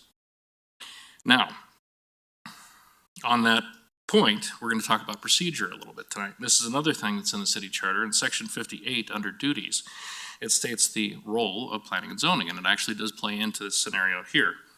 It says the recommendations of the commission, Planning and Zoning Commission, shall not be binding on council. However, no general city plan, nor zoning ordinance, nor any modification, amendment, or revision thereof shall be considered by the council unless the same have been first submitted to the commission for its examination and recommendation. The commission shall conduct public hearings as they deem necessary. There were substantial changes in the last, literally 11th hour, quite literally 11th hour of the meeting on Monday night. I would imagine by way of the city charter, there's a requirement to take this back to the Planning and Zoning Commission. So just wanted to provide you all with that. Any questions? Good. Thank you very much for your time, Mr. Crabtree. Any questions from council? Seeing none, thank you for your time tonight. Thank you. And that now concludes unscheduled public comments. Member Anderson, when you are ready, you can provide a response. Thank you, Mayor. And thank you, everyone, for coming out tonight. Really appreciate hearing the feedback from public. And I'll kind of take a lot of you spoke to Code Next, for and against. Thank you for your continued feedback on it. We did have a public hearing a few weeks ago, so it's, and it's fine to continue getting that feedback with the changes that have come along. For all of you who've spoken to the specifics, I'm just thankful. Thanks for your comments on the owner occupancy, household definitions, both for and against. I know this has been a long process, and I really appreciate it. So, Mr. and Mrs. Wright, Ms. Mallory, Mr. Nichols, Ms. Cesario, and Mr. Crabtree, thank you for your feedback. Mr. Chisholm, thank you for bringing to our continued attention the issue of homelessness. This is obviously a big issue in the community and something that that this council spent a lot of work on. I know I've put a lot of hours into it on the Tri-Cities Homelessness Policy Group, and but I totally recognize that the job is not done, and look forward to continue working on that. Ms. Singer, thank you for your presentation as well. Very entertaining. I always do appreciate the props too. That's a nice touch. Ms. Nicholl, thank you for sharing the feedback that you've gotten from the community. It is helpful to hear from people that aren't prepared to come in and stand before council, and thank you for gathering that feedback. I'm always looking for that feedback as well from my neighbors, other people in the community. And Ms. Brooks, I also want to say I'm really excited that you guys are, putting together a group to kind of pull in those at-large candidates and have a forum with that. I think that will be a wonderful thing, and it's good to see the community coming together that way. Let's see who else I missed here. Ms. Sayer, thank you for the feedback on the challenges you're having on the short-term rental process. I understand that we did complicate these things with the last time. We're trying to really balance the challenges of homeowners with the impacts on the community when people violate those rules. So I know that's always something we need to continue to look at, and I appreciate your feedback on that. And finally, I'll take Ms. Naughton and Mr. Supps and Mr. Jones together.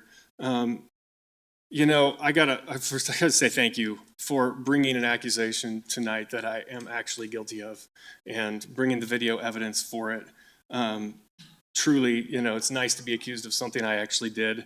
I do have to say though, if you thought I was going to fall over with embarrassment from saying a dirty word, you've probably got me pegged for the wrong kind of pastor. And here's the deal: if you're more worried about a dirty word than about the public slander that I was responding to, then something is off here. And I will respond to a couple of the details. Ms. Naughton making the claim that I was telling people I'm a Republican. I haven't done that. Again, I Point of order, Mayor. He made those statements last week. Can we move on? She made the claims again tonight, so I'm responding to him again. And then I will make the second thing is, what I do say when I talk to people is that the petitioners all came from outside of District 3. The petitioners who petitioned in District 3 all came from outside of District 3. Please,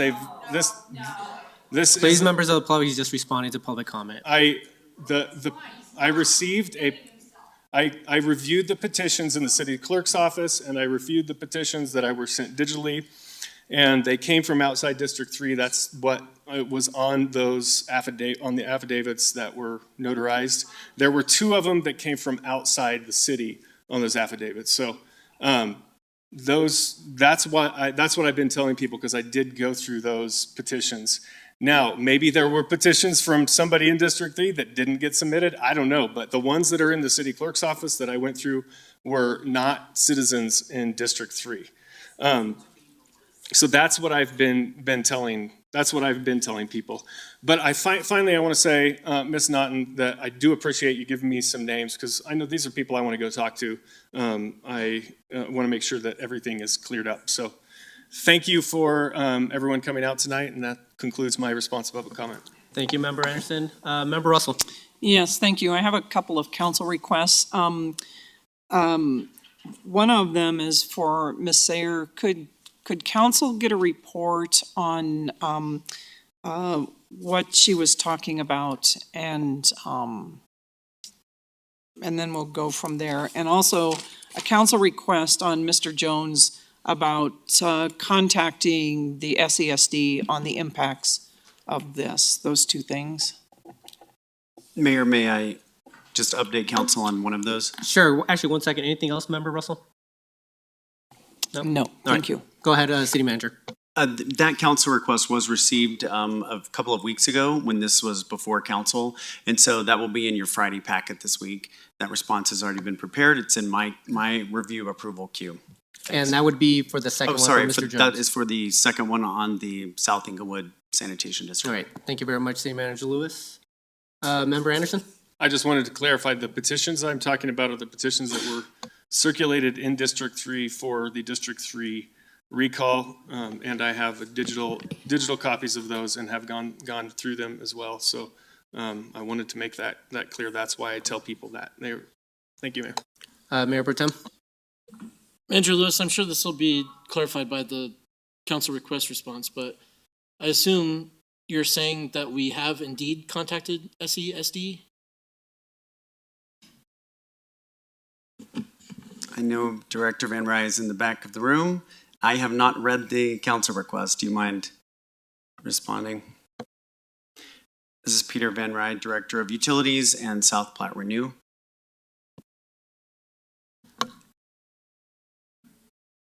Good evening, Director Van Rye. Good evening, Council.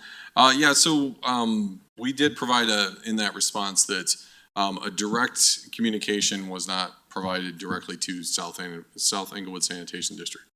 Whatever is approved in Code Next, South Englewood Sanitation District rules still apply. So whatever development occurs in the areas of the city of Englewood that are served by South Englewood Sanitation District, it doesn't supersede what their rules say for South Englewood Sanitation District. So much like, as correct me if I'm wrong, Director Powers, CDOT was not contacted about this relative to highways that are CDOT highways within the city, that you'd still have to meet the requirements of CDOT as it relates to things that would change from a traffic perspective or a roadway perspective.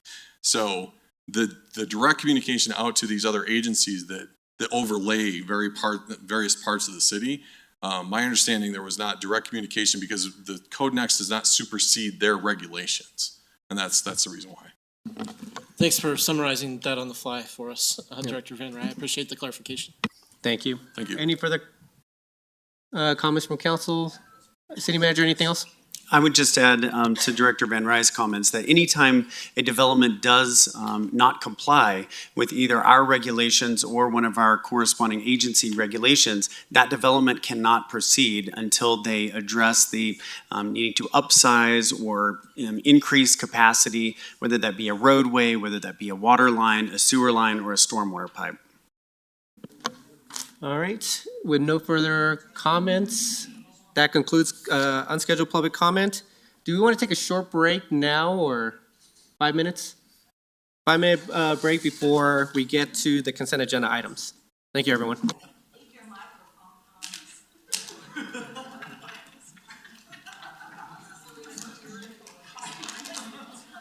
It's off this time. I'm sure.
Members of council, if you could please be seated.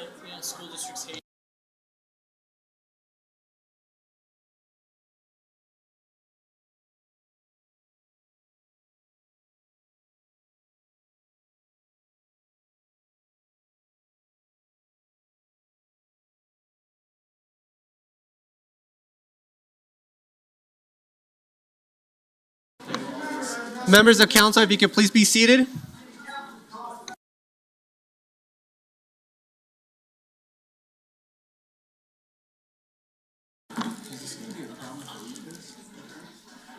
I don't know.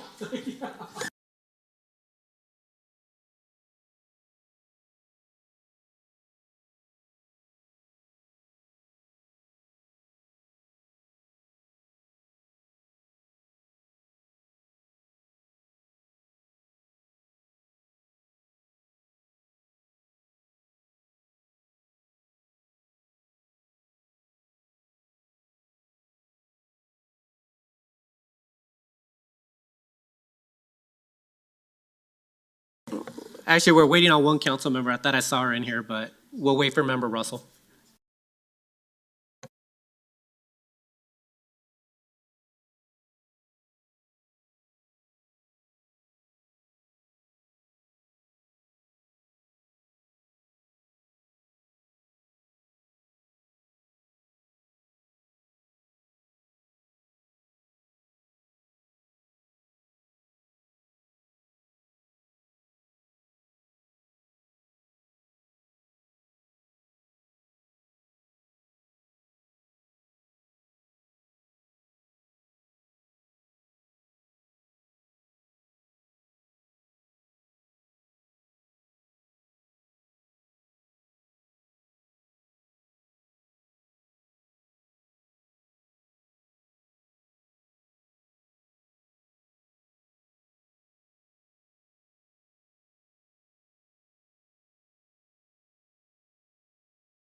All right.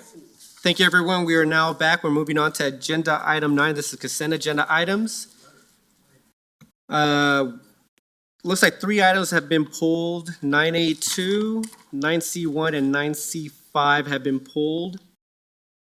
Any other items that we want to pull from the consent agenda tonight?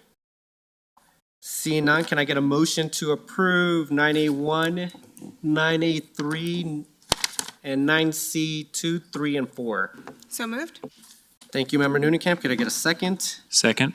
Thank you, Member Kolnick. Can we please vote? Member Anderson, Aye. Member Noonan-Camp, Aye. Member Kolnick, Aye. Member Russell, Aye. Mayor Pro Tem Ward, Aye. Member Woodward, Aye. Mayor Sierra. Aye. Let the record show 7 ayes. Thank you. Moving on to 9A2. This is, this item was pulled by Member Russell. This is a question for Deputy Chief Bender.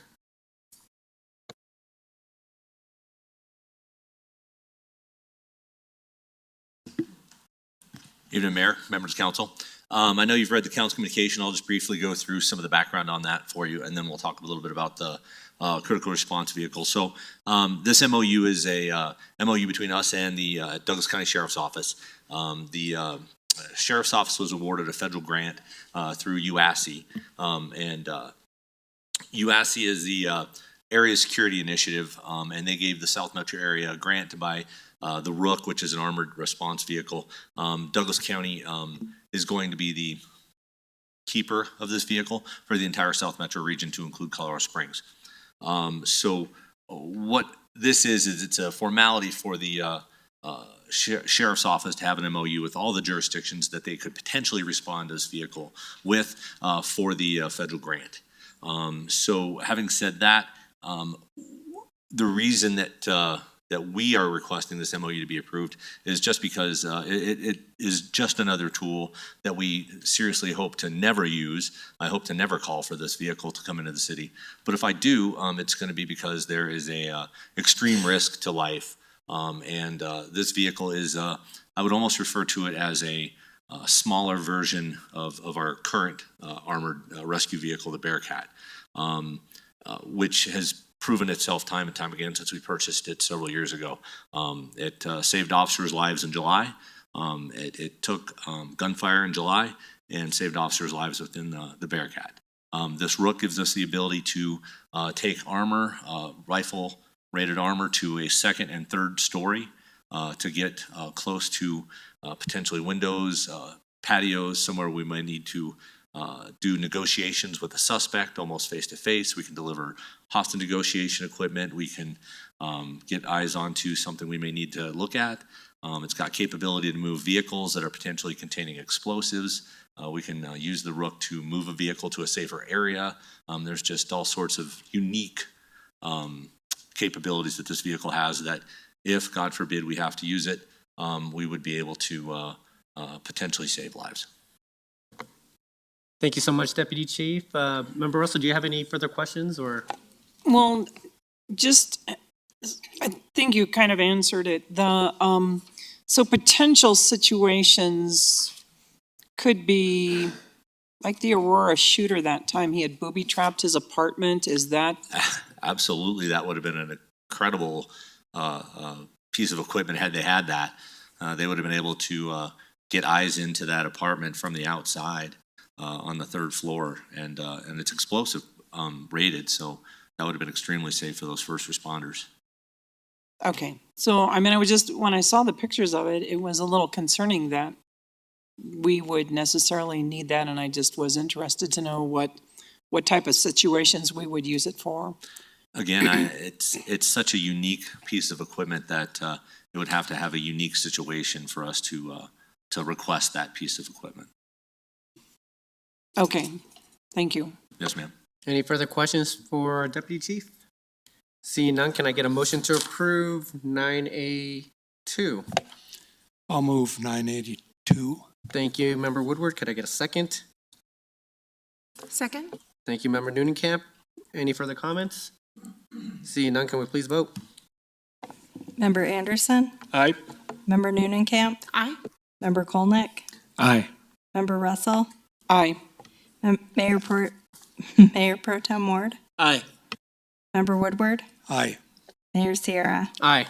Let the record show 7 ayes. Thank you so much, Deputy Chief. The next one is 9C1. Member Russell, do you have a question for our Director of Utilities? I do. So is this contract only for potholing services, or does it include visual inspections? It's both. So the potholing, if we're doing it outside in the yard, it's about a 4 to 6 inch diameter hole. They excavate a small amount of soil down to where they get to the service line so that they can actually see what the service line is made of. So if you recall, when I brought this item to council a month or so ago, the state of Colorado had changed their guidance from 3 points to 2 points.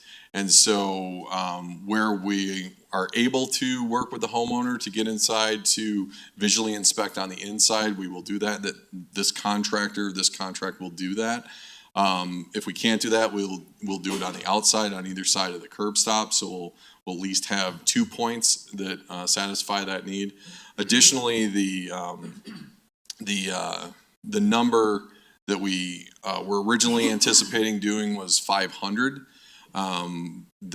Through further guidance from the CDPHE, we only have to do 370. And so what that does is that allows us some flexibility if we do run into people that are concerned about us coming into our house, which I know is some of the concern expressed by council. We have enough flexibility, we believe, within that number to be able to still accomplish the goal of getting a good sense of the inventory.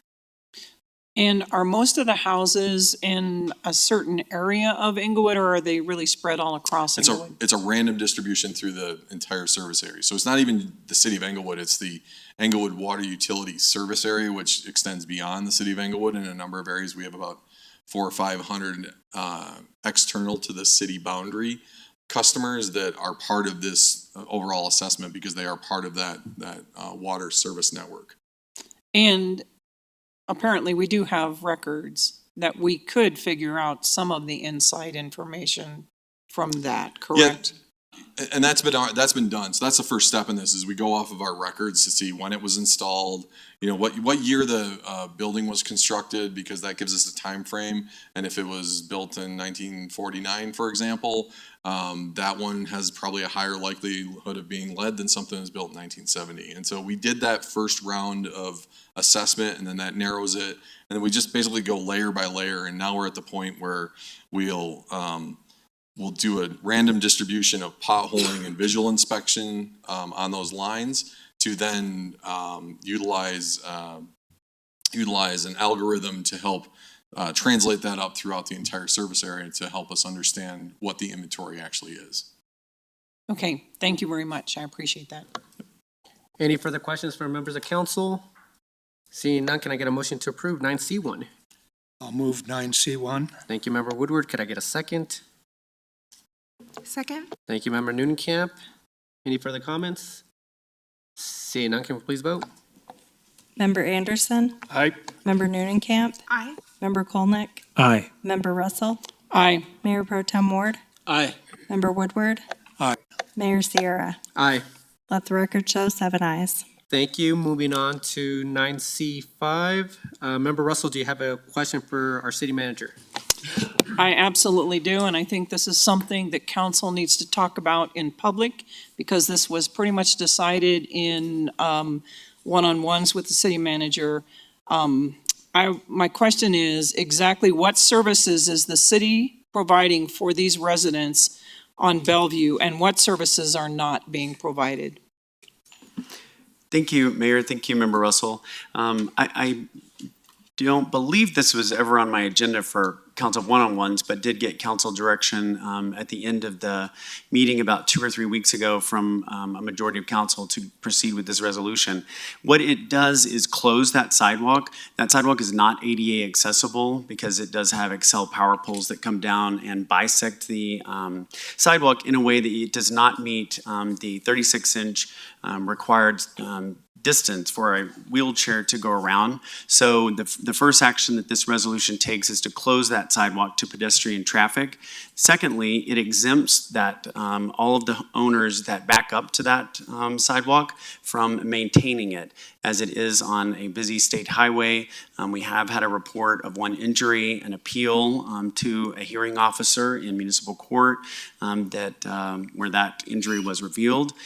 We also will be maintaining the grass and weeds at that area on behalf of the residents there, and really the residents of Englewood, as it's a major corridor for the city. We have not had real problems or complaints with snow and ice there because of its location on the north side of the street, but if need be, we could also perform those services as well. But doesn't it say in the ordinance that we will not be doing snow and ice? I thought it said in the packet we will not. Well, the resolution before you tonight, in the section, looks like section 2, is where it talks about that they will be exempt from doing that. In the council communication, I mentioned that because the sidewalk would be closed, we would be hard pressed as a city to clear a sidewalk that was not a designated sidewalk. But if we got a complaint or the snow was bad enough, this exempts these property owners from having to do that. And I think the city would do that, but I think it would be a pretty rare instance. And I appreciate that, and I am, I'm only asking questions right now. Are there any other areas in Englewood that the city might need to do similar work? I mean, It's an excellent question, Member Russell, and I am not aware of any. Certainly, I think during my tenure here, we've gotten complaints from the Broadway the Hamden businesses, where the CDOT snow plows come behind some of those property owners and put snow right back on to the sidewalk. And so where we can, where it abuts city property, particularly around Little Dry Creek, we clear those, and we pretty routinely dispatch the parks crew to clear those. Other property owners along Hamden have actually built sidewalks behind shrubbery, like kind of an alternative sidewalk. You see one of those at the hot tub business on Hamden. But other than that, I can't think of any exceptions we might want to undertake. Okay, I am going to support this because I do believe that Bellevue is dangerous. But snow removal is not going to be provided. And I'm going to just say this. It is very troubling that a council member that's running for re-election would go to those yards on Bellevue and tell them that it's in their district and they got that done for them. And these people put signs in their yard. That is electioneering. That is wrong. And I am in support of this, not because of that. I'm in support of this because it's dangerous on Bellevue for people to be out there shoveling the walks. So thank you very much. Thank you, and I'm realizing we don't have a motion on the table, so can we get a motion for 9C5? I'll move 9C5. Thank you, Member Woodward. Could I get a second? Second. Thank you, Member Russell. Any further comments? Member Anderson. Yeah, I would like to respond to this. Apparently another thing I am guilty of is actually doing my job and trying to address the issues of my constituents. I did not go to them and say, take my sign because I did that. It's not what happened.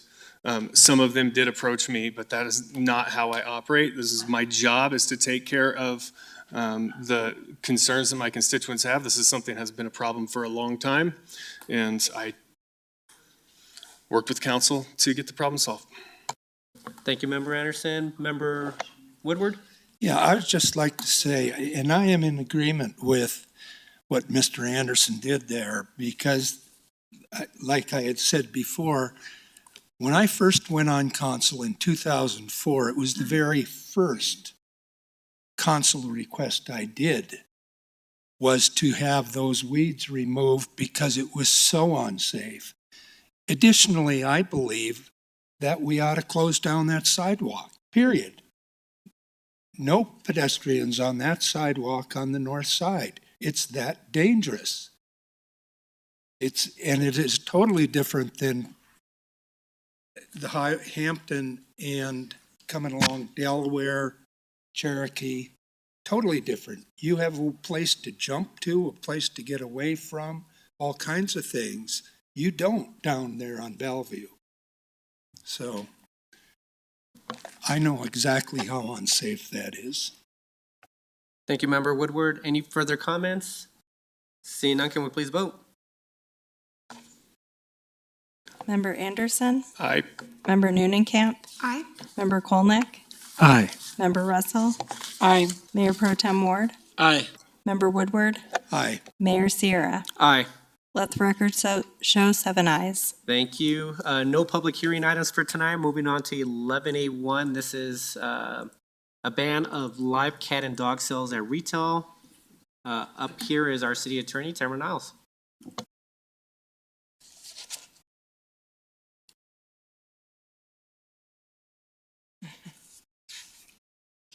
Let me try to find the PowerPoint for that item.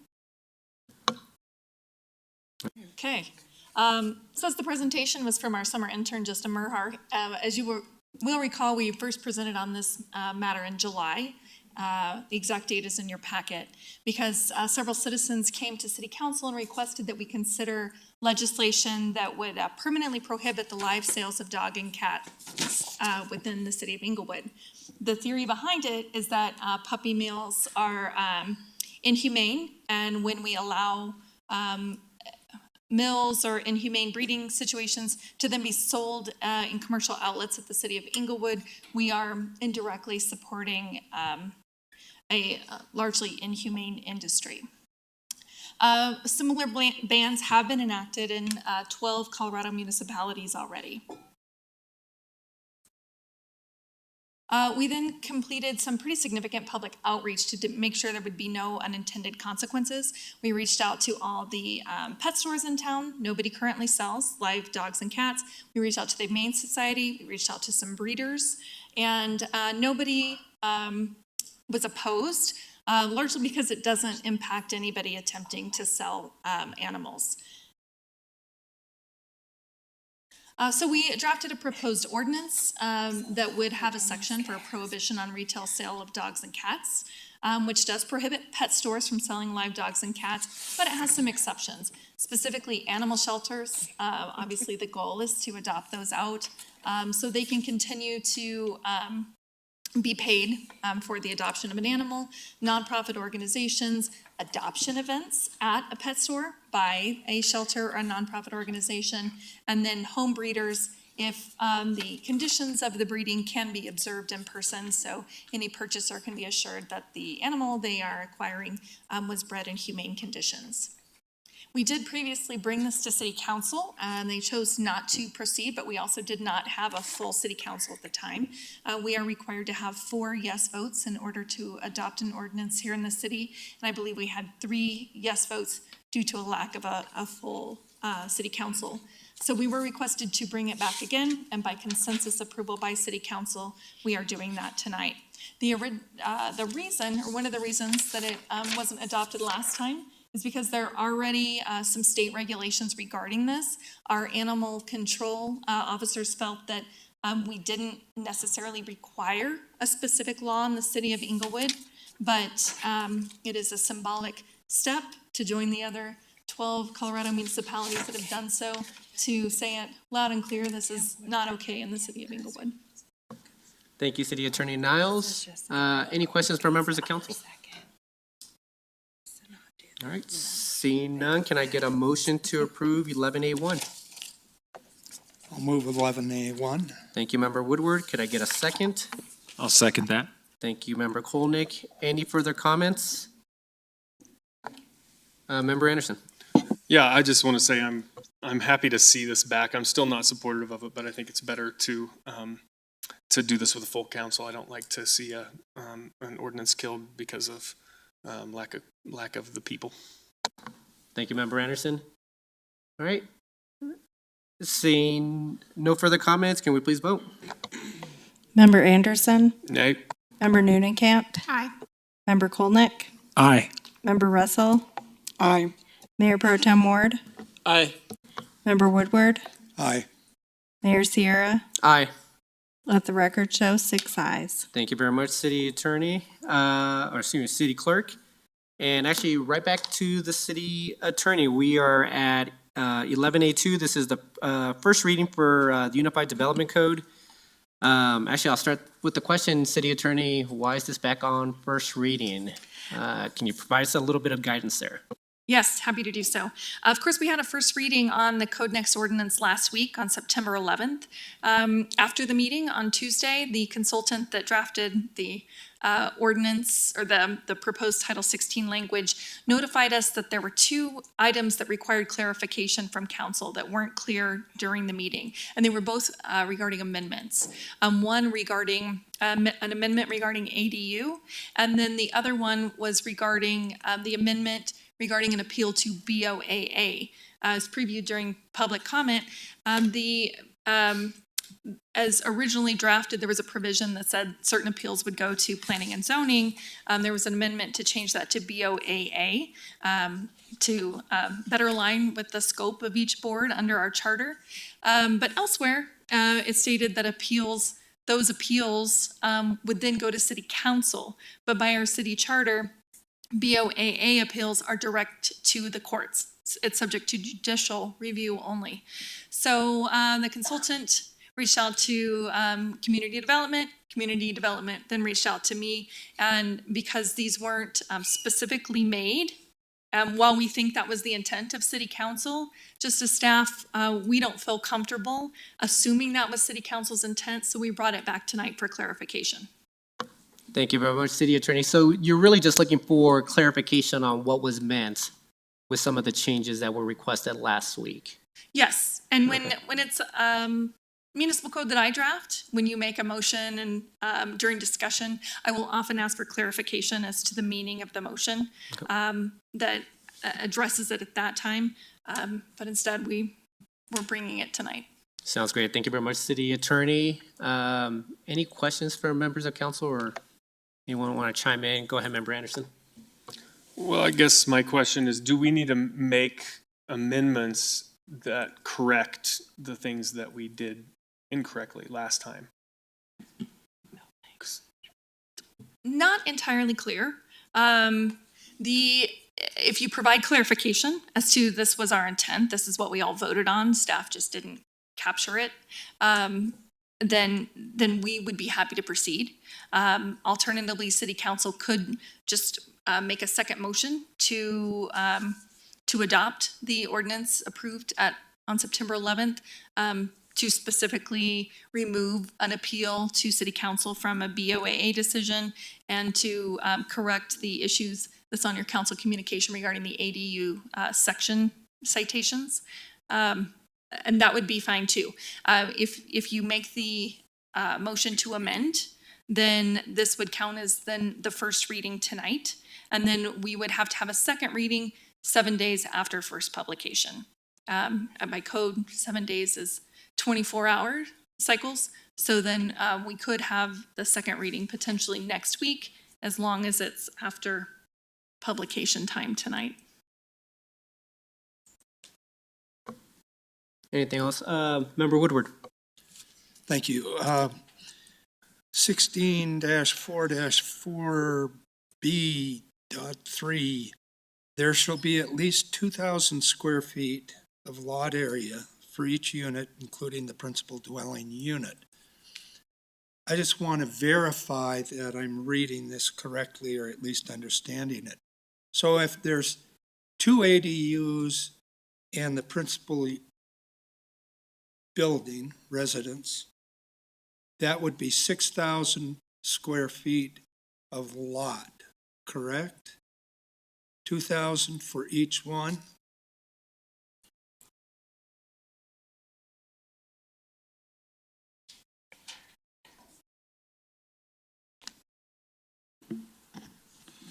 Yes, sir, you're correct. And that is trying to get those notes that are in the council communication for 1644B3 are trying to get that section back to what it was. That was the section that was inadvertently changed incorrectly during the amendment process. Our thought was the intention should have been to change 1644B2, which really focused on the size of the accessory dwelling units. So that one we're just taking back to the original language. Thank you. Member Anderson. So if are we amending what we did last time, or are we amending the original bill if we move forward with the first reading? Go ahead, City Attorney, do you want to chime in, or should I go to Brian first? I'm happy to chime in. Okay. Because you did make some amendments and adopt them last time. I believe we're proposing that the amendments tonight would be amending what you adopted last time. Okay. Because we had multiple amendments and several votes, so we thought it would be easier. We'll just bring the updated version, the way we understood the amendments to be made, for you to look at and see if there's further amendments that need to be made. Anything else, Member Anderson? No. Member Russell? Thank you. Well, I went back and checked from the book that we got on the Code Next, I think it was on August 9th. This 16-4-4-A2, it was not changed from that original. It says the same thing it did in the original. Yeah, B2, I'm sorry. B2, 800 square feet if in a detached building, or if attached or internal to the principal building. That wasn't changed. That was the same as it was back on August 9th. Correct. And then the other one, part B then says equal to the building footprint if internal to the principal building in a basement. That was not changed either. You are correct, because the motion that was made that night was to change 1644B3, which would be the subsequent section after that. If you have the updated version in front of you, those sections should read A, only one unit may be in a detached building, and B, sorry, I'm going backwards. A should read 800 square feet if in a detached building or attached to the principal building, and B should read equal to the building footprint if internal to the principal building. So that was the section that was inadvertently updated or amended with the amendments at the last meeting. So that's the section that we need to go back to the original language, and then the language that was intended for item 2 would move up to item 2. So you're saying that B3, A and B was changed from what it was? It was changed, but that's Okay. the section that was inadvertently amended. Okay, Meant for another section. thank you. Any further questions? Go ahead, Member Woodward. Yes, since we've started with the ADUs, how many have applied for permits and built in the city? And I'm trying to remember when that goes back to, what was it, 2019 or 2020? So I don't have the exact number in front of me right now. I know it's between 10 and 15. So what we do, the first thing that they have to do is get a use permit through the Community Development Department, Planning Division, that they must apply for, and then they would go, if approved, they would go through the building permit process. Okay, and do you have any idea approximately what those are costing per square foot? I do not. Okay. Very good. That's, Member Russell, your light's still on. Oh, Anything else? sorry, no. And City Clerk, your light's on, so I'm wondering, is there anything on your side? No? Okay. All right, any further questions? I guess I'll make just a quick, I'm sorry, go ahead, Member Kolnick. So Member Councilman Ward, does the amendment as it's shown here on the first one about the BOAA, does that line up with your intent? I'll just say, Member Colnett, that the intent is to ensure that the provisions regarding appeal comport with our charter. So in as much as the BOAA is the final authority outside of the district court, rather than council appealing or an appeal going to council, that's the intent. Thank you. Any further questions? See none, can I? wait, I have. Go ahead, Member Woodward. I just want to make some comments. Well, I think we got to get a motion on the table first. Can we get a motion on the, well, are we going to make a motion to amend now? Or do we make a motion on the table and then amend? Take a separate amendment. Yeah. Item has to be on the Yeah. Okay, so can I get a motion to approve Council Bill 52? I move to approve CB 52. Thank you, Member Anderson. Could I get a second? Second. Thank you, Member Kolnick. All right, and then, go ahead, Member Anderson. Well, I would like to make the amendments in the memo. Be happy to read through them all as one in motion. Yes, please. All right. I move to amend Council Bill 52 as approved on first reading on September 11, 2023 to amend sections 16 to 11 to eliminate the provision regarding appeal of a Board of Adjustment and Appeals decision to City Council for administrative adjustments. Second amendment is 1644B2A to read 800 square feet if in a detached building or attached to the principal building.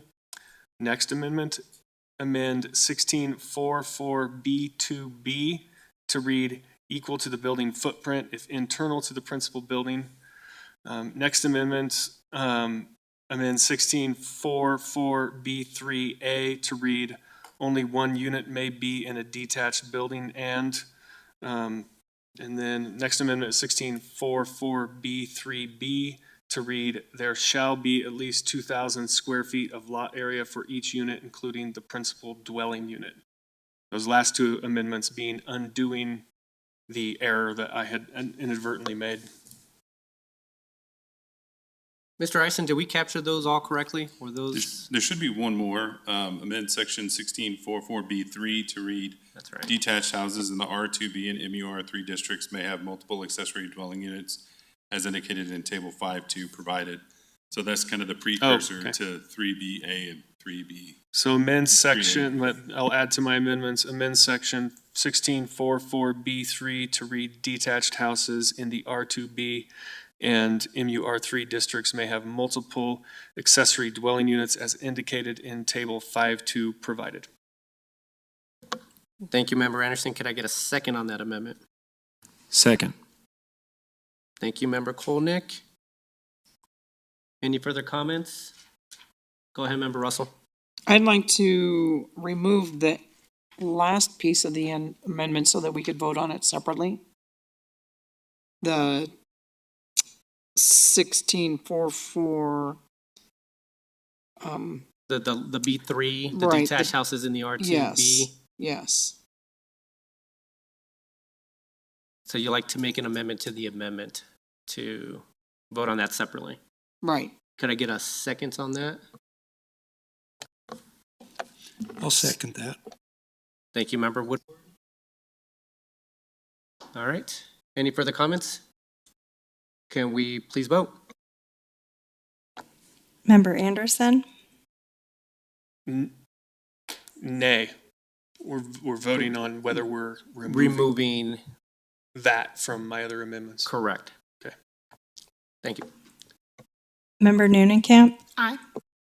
Member Kolnick,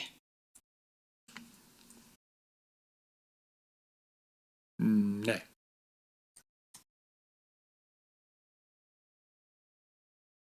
sorry, what was Nay. that? Nay? Okay. Member Russell, Aye. Mayor Pro Tem Ward, Aye. Member Woodward, Aye. Mayor Sierra. Nay. Let the record show, 4 ayes and 3 nays. The 3 Perfect. nays being Member Anderson, Member Kolnick, and Mayor Sierra. Okay, so right now we have a motion on the table to amend Council Bill 52 to read those 5 items and having B3 being read separately, but that's not part of this amendment. So, seeing no further comments, can we please vote?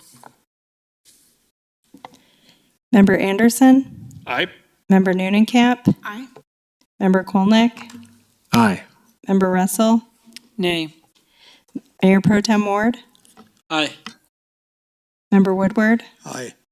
Mayor Sierra. Aye. Let the record show 6 ayes and 1 nay, the 1 nay being Member Russell. Thank you. Any further amendments? Go ahead, Member Anderson.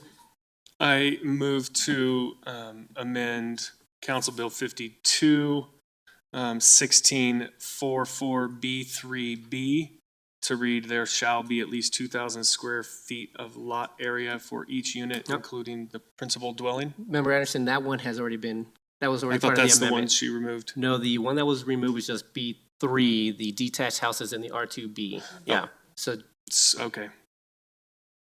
So I move to amend Council Bill 52 to amend section 1644B3 to read detached houses in the R2B and MUR3 districts may have multiple accessory dwelling units as indicated in table 5.2 provided. thank you, Member Anderson. Could I get a second? Second. Thank you, Member Kolnick. Any further comments? Seeing none, can we please vote? Member Anderson, Aye. Member Noonenkamp, Aye. Member Kolnick, Aye. Member Russell, Nay. Mayor Pro Tem Ward, Aye. Member Woodward, Nay. Mayor Sierra. Aye. Let the record show 5 ayes and 2 nays, the 2 nays being Member Russell and Member Woodward. Thank you. Any further amendments?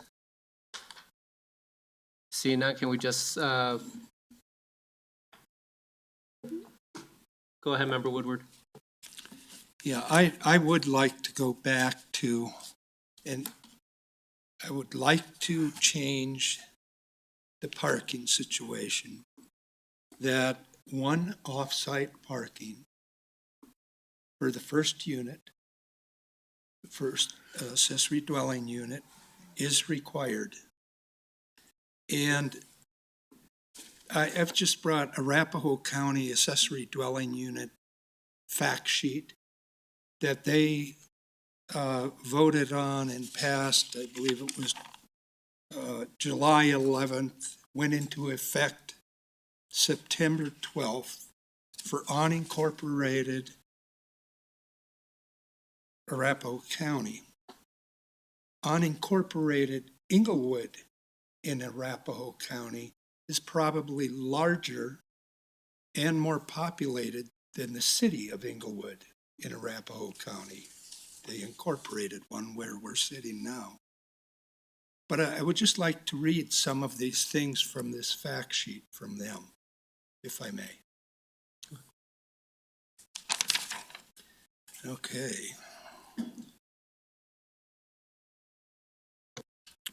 Under intent, one of the items, preserve the general character of established agricultural and residential areas in unincorporated Arapahoe County.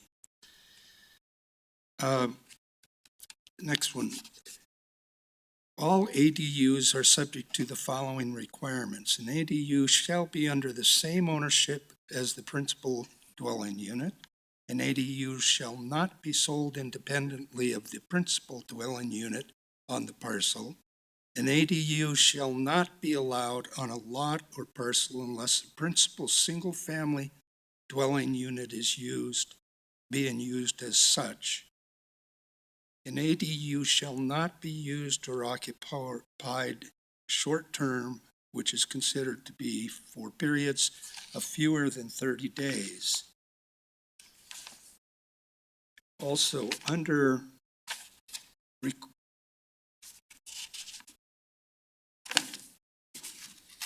the requirements where we have the 10 years and out, they require,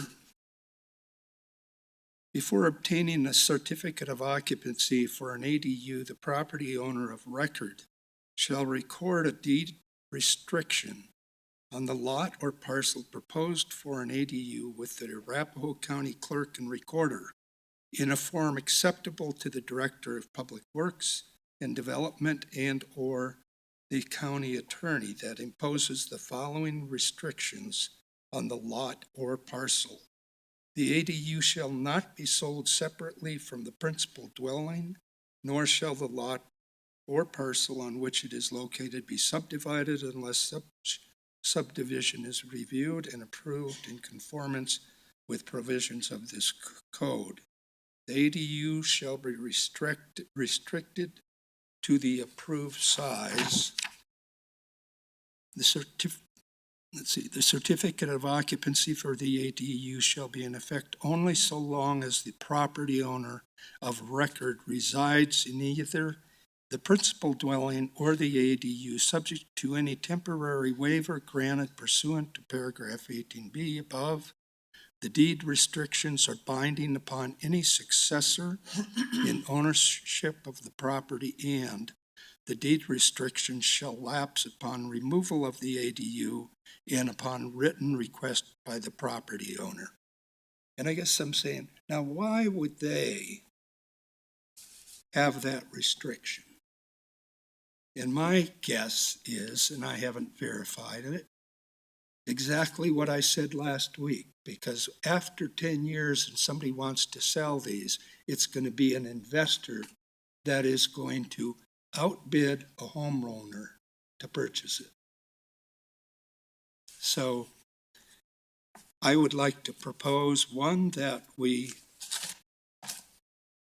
change the parking requirement to one space for every ADU on-site space. And number two, that the deed restriction stays with the land and with the property.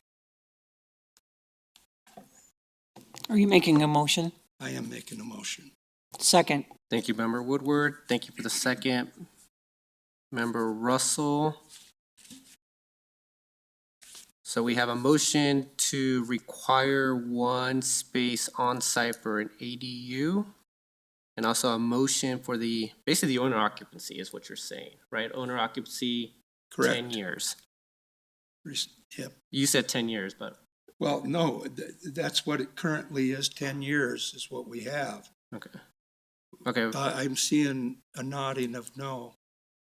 They changed it. Yeah, it's been amended Amended to what? to no owner occupancy. So you want to bring it back. You want to bring the owner occupancy back for 10 years. I want to have it so as long as there's an ADU, the owner is either in the ADU or in the main dwelling unit. Forever. I think I do understand, Member Woodward. Members of the public, please. Actually, Mr. Isom, I just want to make sure that we're getting this motion correctly. So, and correct me if I'm wrong, Member Woodward, but is that language consistent with what originally was within Title 16? The owner occupancy, 10 years. So what it was, when you first heard it, was owner occupancy with a 10-year sunset. That's what was. Right. I want the sunset gone. So there's no sunset. So you're saying not So even he a just sunset. wants owner Eliminate occupancy the with no sunset. sunset. Okay, without the sunset. All right, I got it. Perfect. Mr. Isom, do you have any questions regarding what the motion is on the table? Do members? No, sir, I don't. Okay, do members of council have any questions about what motion is on the table to amend? Member Russell, go ahead. So can I just ask this? I believe that originally, before the Code Next discussions in the last 2 or 3 years, there was no sunset. There was owner occupancy required. Is that correct, before the Code Next discussions started? So you mean what we have in our current ordinance? Yes. Yes, we have an owner occupancy requirement with no sunset. Okay, thank you. Any further comments? Any further questions? Seeing none, can we please vote on the motion to require one space on site for ADUs and a motion, and also to require owner occupancy without a sunset? And I think there was parking on there too, a parking requirement? I did, yeah, that was the first part, though. Oh. Parking for the ADU. Okay, thank you. Member Anderson? Nay. Member Neunenkamp? Nay. Member Kolnick? Nay. Member Russell? Aye. Mayor Pro Tem Ward? Aye. Member Woodward? Aye. Mayor Sierra? Nay. Let the record show 3 ayes and 4 nays, with the nays being Member Anderson, Member Neunenkamp, Member Kolnick, and Mayor Sierra. Thank you. Anything further? Go ahead, Member Russell. Are we done with this? Or do we still? We still one more have to thing? make Another vote? well, just another vote on the Okay. motion as amended. Okay, thank you. If there's no other amendments, seeing none, no other amendments, can we, any further? Go ahead, Member Anderson. We're voting on the whole package now, right? Yes, Okay. correct. All right, any further comments? Go ahead, Can Member I just ask a Newcomb. question? I would like to just do a check with the city attorney that we are good with the amendments that we made tonight, so we don't have to come back here again next week. I will actually defer to Brian Isom on that. I didn't write this, so it's 223 pages that took 2 years in process, and Brian has been involved in it. So if he could confirm there's no internal conflicts, we have all the information we need for clear direction, I would appreciate that. Yes, yes, we do. These amendments tonight help clarify some of the issues that we had, so we should not have to come back. Yeah. Thank you very much, Member Russell. I have another question. Has anybody gone through the entire code rewrite to make sure it complies with charter? Because we already seen a couple things that didn't comply with charter. So I would have to defer to the legal department, we submitted to our city attorney to review, so I don't know if she reviewed for that. Yes, so as I mentioned, the city consultant wrote the entire Title 16, then the deputy city attorney, and even our summer intern last year that worked in land use started reviewing each section at that time.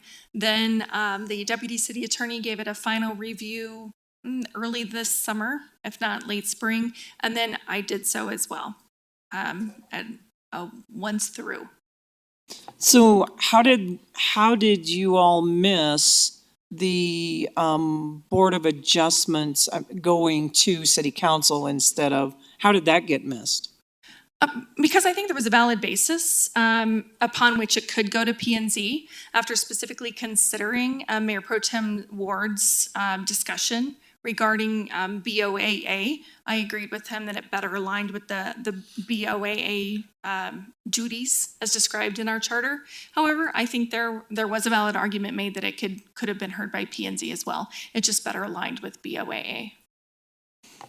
Okay, I appreciate that. So the truth is, there could be other things in the code that don't necessarily comply with charter, but until we come across it, we may not realize it.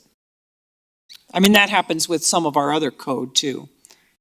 It does happen. That's never our goal. But I will tell you my theory on land use codes and other codes, that these are living documents. And we have tended just to set it and forget it. And then 30 years, then we have to do a complete overhaul. It's my philosophy that when we see something that's not workable or that we should consider a change, that we bring it to City Council at that time. That's why you'll see over the course of 2 years, we've brought proposed revisions to many ordinances that haven't been changed since 1985. And this is similar. But we've already discussed this with community development staff, that we think a better approach, rather than just to scrap it all and start from new every 30 years, that we should consider this an evolving document. And as the city's needs change and evolve, then we consider changes as necessary. Okay, thank you very much. I appreciate that. Member Woodward. Thank you. Like I said last week, I really wanted to vote for this, but I'm not going to vote yes. I'll be voting no. I can't get too simple, what I consider simple and policy type of things through on it, so my vote is going to be a no. I think it is bad policy on those two. Thank you. Thank you, Member Woodward. Any further comments? Go ahead, Member Russell. I would just like to make a comment also. I am very disappointed in the fact that this council pushed through an agenda they had, appointing people that they wanted to get the votes, and ignoring the reason for the recall and moving forward with this. This is an incredibly sad day for the city. And there has not been any thought to all of this. And I will be voting no, and then I will be reading the charter when we are done, because when we are done, this will go back to planning and zoning according to charter. Thank you. All right, with no further comments, can we please vote? Member Anderson? Aye. Member Noonan-Camp? Aye. Member Kolnick? Aye. Member Russell? Nay. Mayor Pro Tem Ward? Nay. Member Woodward? Nay. Mayor Sierra? Aye. Let the record show 4 ayes and 3 nays. The 3 nays being Mayor Pro Tem Ward, Member Russell, and Member Woodward. Thank you so much, City Clerk. We're now moving on to 11A3. This is the council bill designating city manager's contract and authority in event of a city council lacking quorum. We have our city attorney again, Tamara Niles.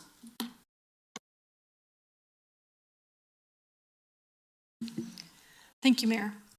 This is the second time that we're bringing up this issue. The first time was at a study session where we discussed with City Council the possibility that we may not have a quorum after the October 3rd recall election. Of course, we have 7 City Council members. By city charter, 5 City Council members are required for a quorum, which means 5 City Council members are required for us to convene a regular meeting at which action can be taken.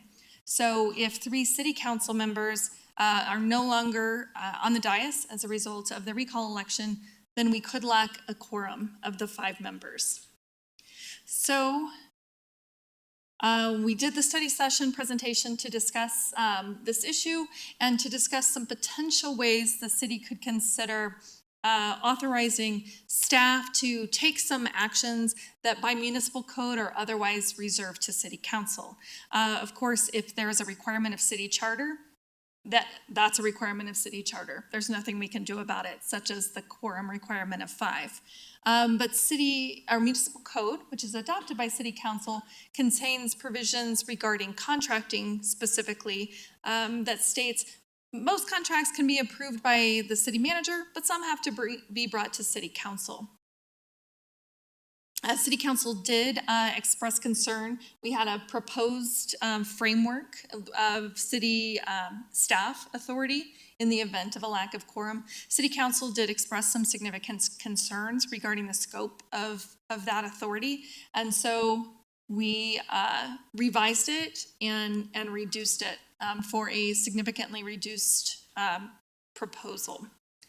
So the proposal is as follows, that it is a regular ordinance, not an emergency ordinance, and that it significantly limits the authority from that originally proposed.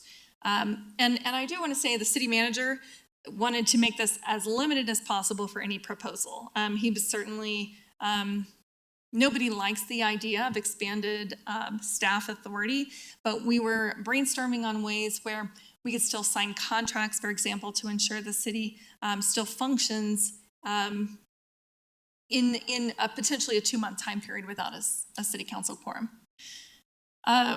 So what we proposed is to make a time-limited exception to municipal code contracting requirements only, to state the city manager can approve contracts in excess of the $100,000 limit currently within municipal code, but only if city council members give majority consensus approval, because even without a quorum, we would still meet on a regular schedule, but it would be more discussions. It would be, how do you all feel about this? We can't take a vote because we can't have a regular meeting. So our contract approval process would essentially be the same.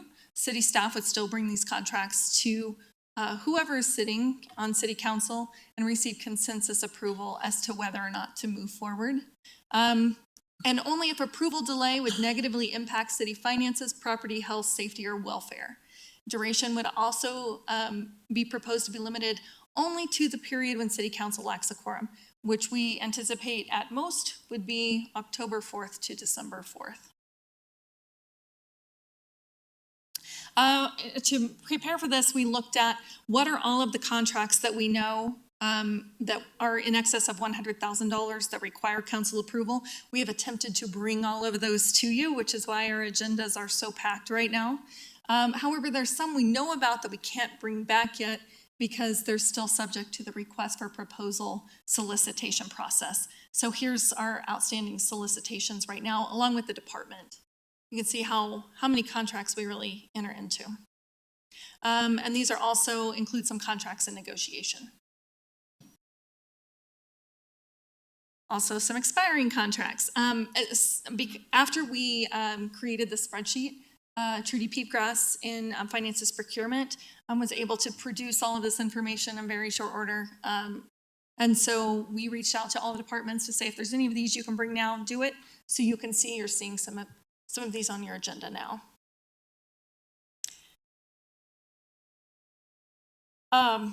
So of course, this is September 18th, so my dates are a little off there. If ordinance is approved tonight, we would bring to City Council for an October 2 second reading. Then it would become effective 30 days after second publication in that case, which would then be into November, but we would anticipate we could, that wouldn't be an issue, that we could accommodate that timeline. So City Council is not required to do anything. I know we've had some public comments saying City Council shouldn't do this. We are presenting this just as an option for City Council. If it's an issue you want to consider a resolution to, certainly no requirement that you do this. If you choose not to proceed tonight, just know that if we don't have a quorum between October and December.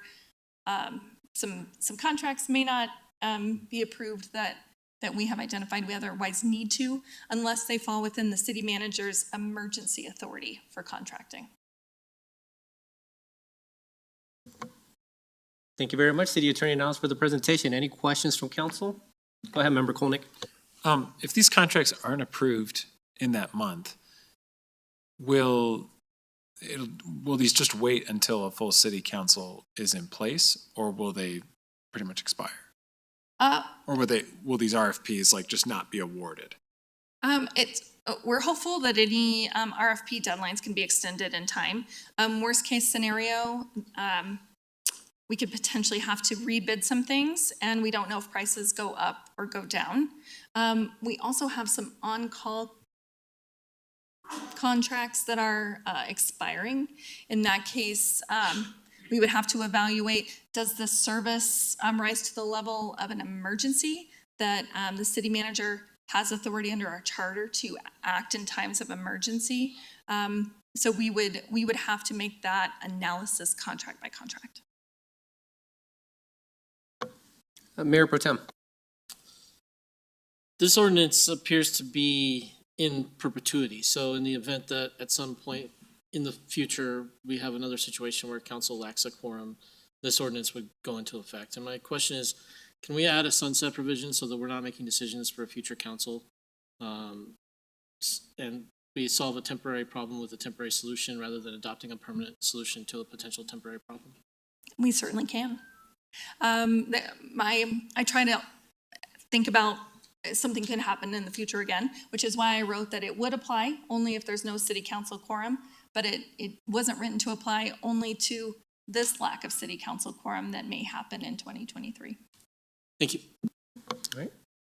Any further questions? See none, can I get a motion to approve Council Bill 53?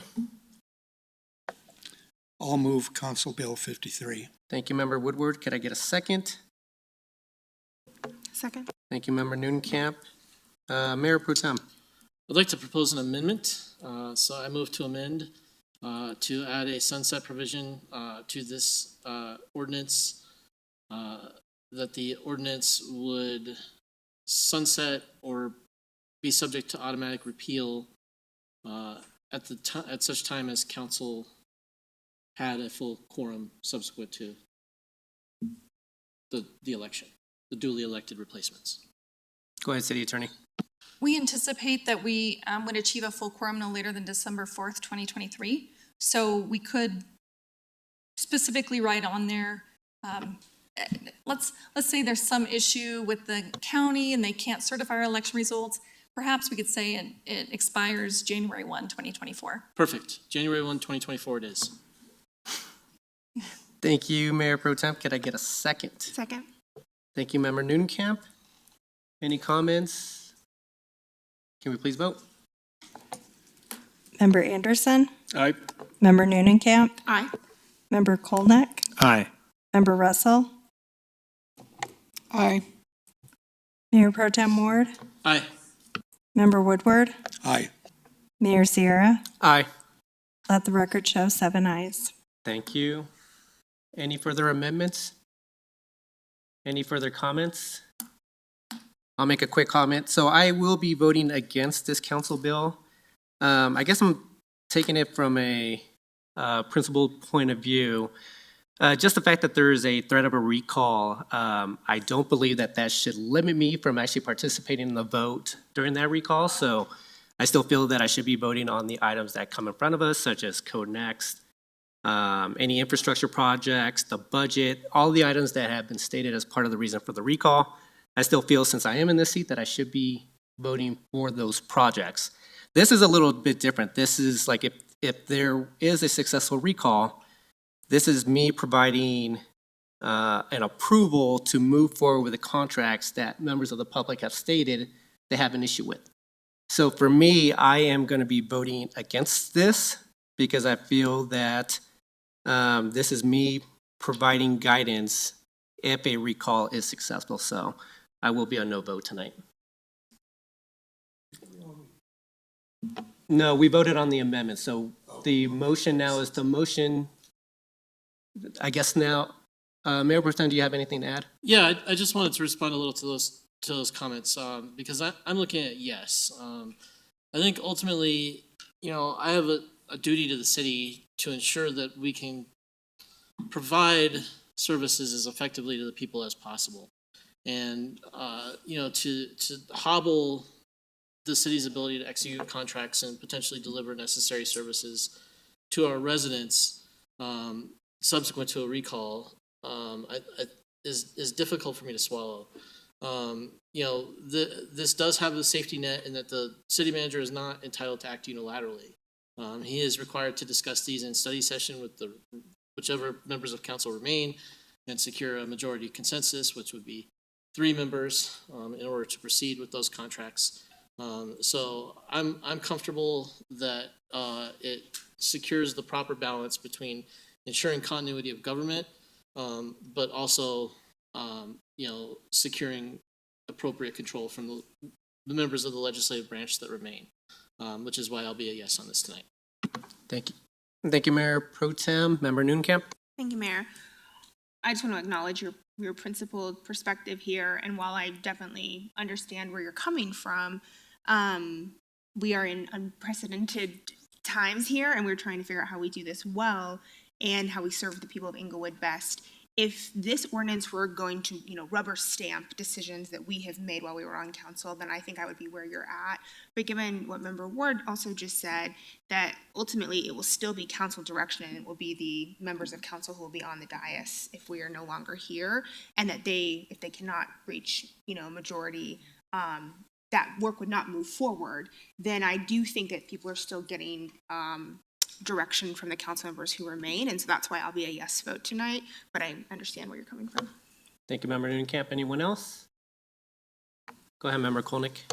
Well, I think I'll just say it from a little bit different angle, is that knowing how many infrastructure projects the city has and is going to have, it's almost disturbing to me that the city council has to vote on that many different RFPs instead of trusting the staff that are professionals to execute these contracts in an effective and efficient way.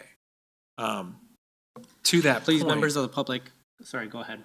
To that point, I'll be voting yes for this, but I will also be doing it from the perspective of I think that the city should have more authority and a higher limit to approve contracts so that they're able to make things happen on a faster and more efficient basis.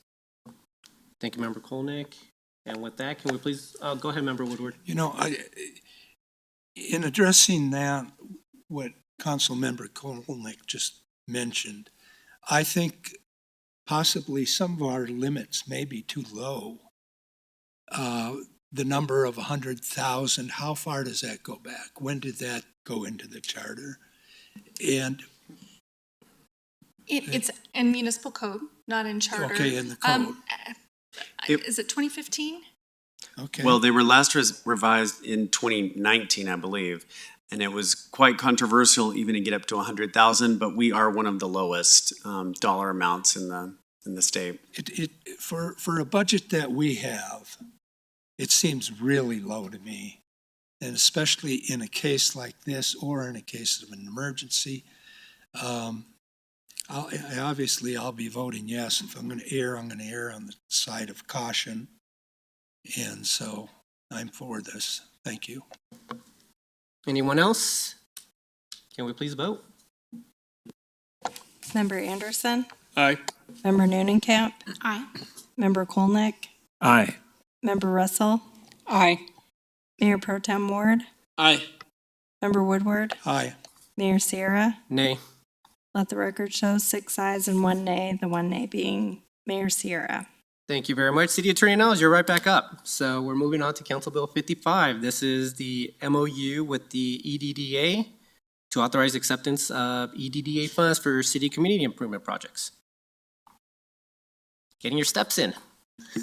Yes, well, I urged city staff if they had any ordinances to bring them no later than tonight. So I took my own advice. see, are we in the wrong order? Or perhaps maybe we don't have a PowerPoint for this. We do not. This is actually a fairly simple ordinance, and it was one we anticipated was going to be on consent agenda, which is why we didn't prepare an ordinance for, or a PowerPoint for it. By our city charter, we're required to adopt by ordinance intergovernmental agreements, which are agreements with other governmental agencies for the performance of joint duties. Of course, EDDA, Englewood Downtown Development Authority, has funding through TIF, or tax increment financing, and they have provided some of that funding to the city in the past to complete some of our public improvement projects. We had one in particular where it was a grant involved, and we adopted a specific IGA, or we had a specific agreement regarding that single project. Well, now they have more funding. Their TIF has been very successful. And so they reached out to city staff and indicated they wanted to use this money to help us fund some public improvement projects. Well, because our agreements with other governmental agencies have to be approved by ordinance, instead of a ordinance for a single project, we drafted a very short agreement that says, yes, the city can accept your free money, EDDA. We included in the council communication a list of projects that we think EDDA will help us fund. But this is by no means an approval of those projects by city council, nor is it limited to those projects. So the agreement before you just says, yes, city, you can accept EDDA's money, and then we agree to include EDDA in the project process, but we will follow the regular city approval mechanisms for contracts and projects regarding any project that EDDA will jointly fund. Thank you very much, City Attorney Niles. Any questions from members of council? Seeing none, can I get a motion to approve Council Bill 55? I move to approve Council Bill 55. Thank you, Member Noonan-Camp. Could I get a second? Second. Thank you, Mayor Pro Tem. Any comments, Member Kolnick? Oh, all right. Seeing none, can we please vote? Member Anderson, Aye. Member Noonan-Camp, Aye. Member Kolnick, Aye. Member Russell, Aye. Mayor Pro Tem Ward, Aye. Member Woodward, Aye. Mayor Sierra. Aye. Let the record show 7 ayes. Thank you so much. Moving on to Council Bill 57. This is the amendment to the WIFIA loan. Deputy Director, good evening. Good evening, Mayor and Council. Okay, so yes, tonight I have an amendment to the WIFIA water loan. Just a bit of background before I talk about the amendment. So this was the $60.5 million loan that was approved last year that we closed on the sewer fund loan in April of 2022. The water loan we closed in May of 2022. This amendment specifically only addresses the water fund loan agreement. So that loan was for $38 million, or about $38 million, and that included 8 work packages. So that was things like instrumentation, electrical and control improvements at the water plant, process improvements at the water plant, lead service line replacements, meter improvements, as well as pump station improvements. So there were 8 total work packages under that entire loan agreement. We have a substantial completion in December 30th of 2027. So the amendment tonight addresses 3 separate issues. The first is an update to the project description. So each of those 8 work packages had a description in the agreement that was specific to what those projects would include at the time of drafting the agreement. Since we have been working through those projects and advancing certain portions of the projects, we realized a couple of those descriptions did not fit with what we were advancing forward. So the first one is the metering modernization work package. That's work package number 5. We would like to add to the WIFIA agreement the ability to install advanced metering infrastructure at every single service connection. The previous draft for this work package description only included commercial meters, so we'd like to add residential meters to that.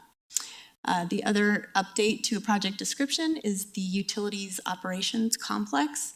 So that's work package number 8. So as we were drafting this agreement, We had envisioned a larger operations complex for all of utility staff that has since been revised, and through the budgeting process, we've taken you through that kind of 3 separate areas and how we're improving space for utility staff. So in this new description, we can take each of those projects and use those as opposed to one centralized utilities operations complex.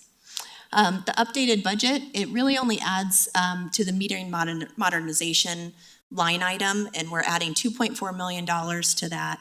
It doesn't affect the loan agreement. It just allows us to add that project in there, and we can decide how we're going to spend those funds within the loan agreement. So there's no change to the loan amount.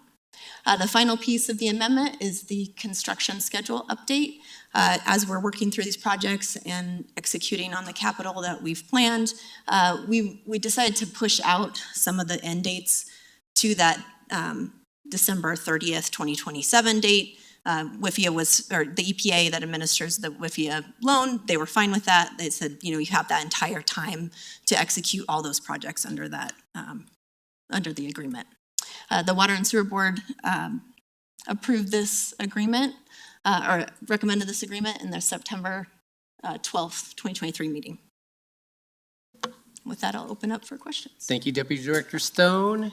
Member Russell. Thank you. Thank you for the presentation. So what does the metering modernization do? What does the new meter do? Sure, the new meter, we're really modernizing what's in there. So some of these meters have been, they're dated, they're not functioning as they should.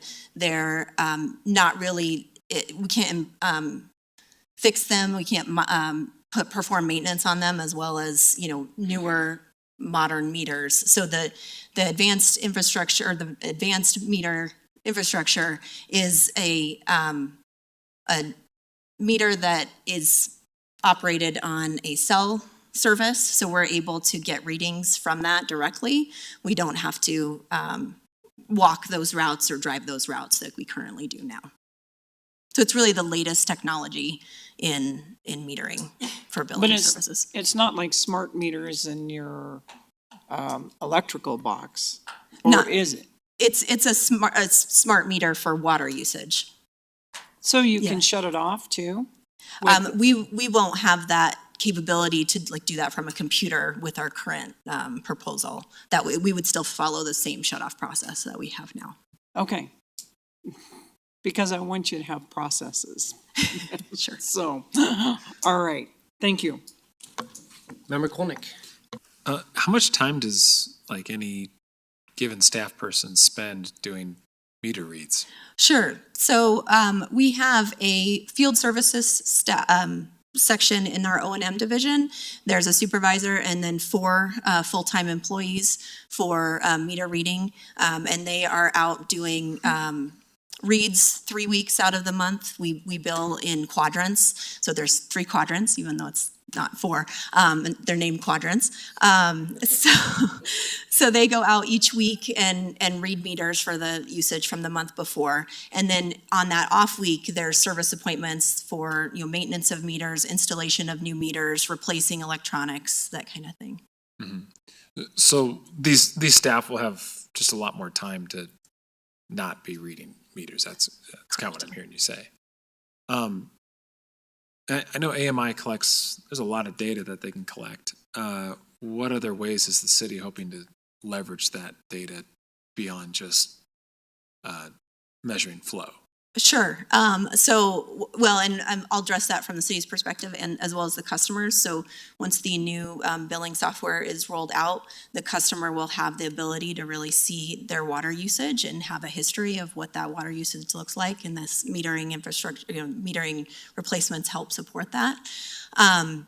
From a city's perspective, we can have a better account of our water, and we have water saving initiatives that were put in place with the water efficiency plan approved earlier this year. And some of that is reducing water loss. And so that is one of the mechanisms we can use to prove that we are reducing our water loss and reducing our consumption as we had planned in that plan. Will you be able to maybe make any sort of mechanism to warn customers when they may have like irregular spikes in their water usage? So there's mechanisms in place for that now. Okay. They can contact our billing department and work through that process.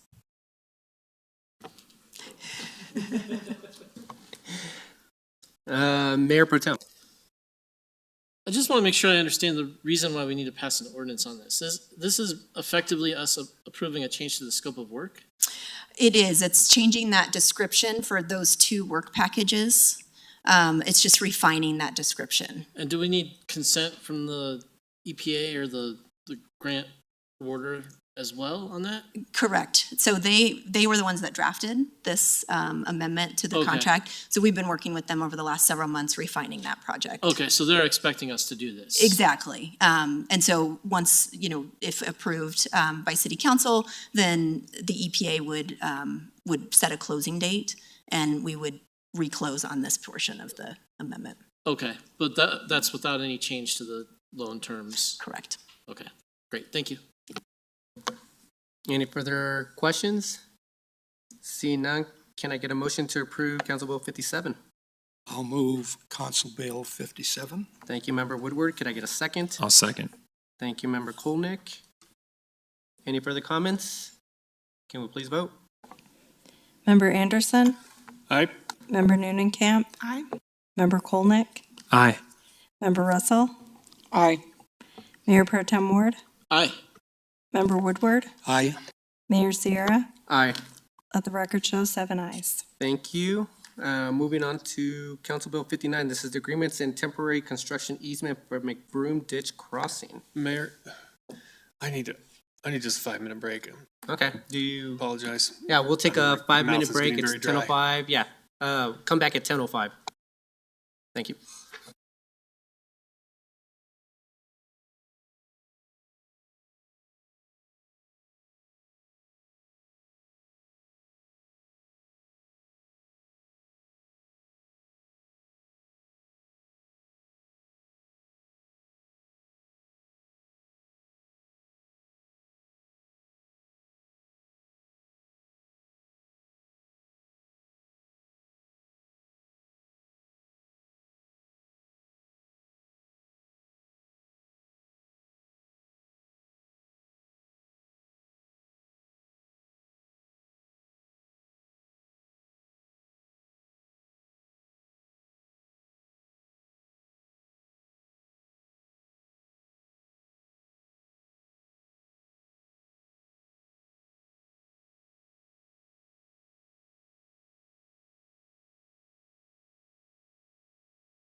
Members of council, if you could please be seated.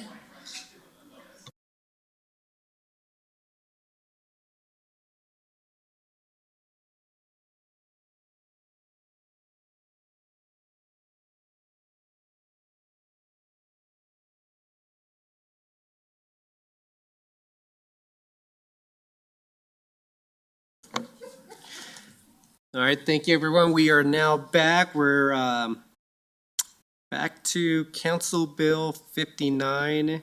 We have Deputy Director Stone again. This is the agreements and temporary construction easement for McBroom Ditch Crossing. Yes, good evening again. Okay, so we call these the bonsai flat development agreements. There are 2 agreements and 1 amendment that we'll walk through tonight. So background on the bonsai flat development. So this is a proposed development in Sheridan. It's located at 3750 South Federal Boulevard.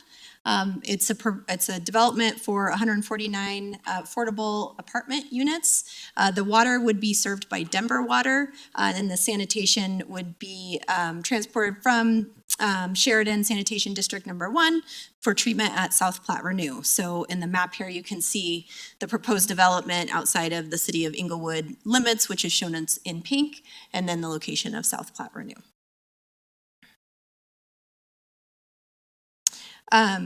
This is just a zoomed in version and shows the McBroom Ditch. I'll go into a little bit more detail on McBroom Ditch, but just note that in the southwest corner there, McBroom Ditch just comes across right next to that proposed development boundary.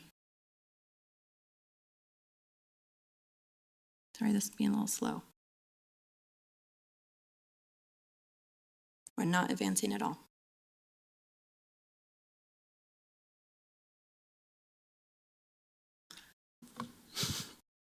Okay. Do you just want to speak to McBroom Ditch? Yeah, I can talk about this one. Let's see. I've got the slides here. Okay, so the proposed agreements, there's McBroom Ditch temporary construction agreement. Then that's for the water line, so Denver Water needs to cross underneath the McBroom Ditch.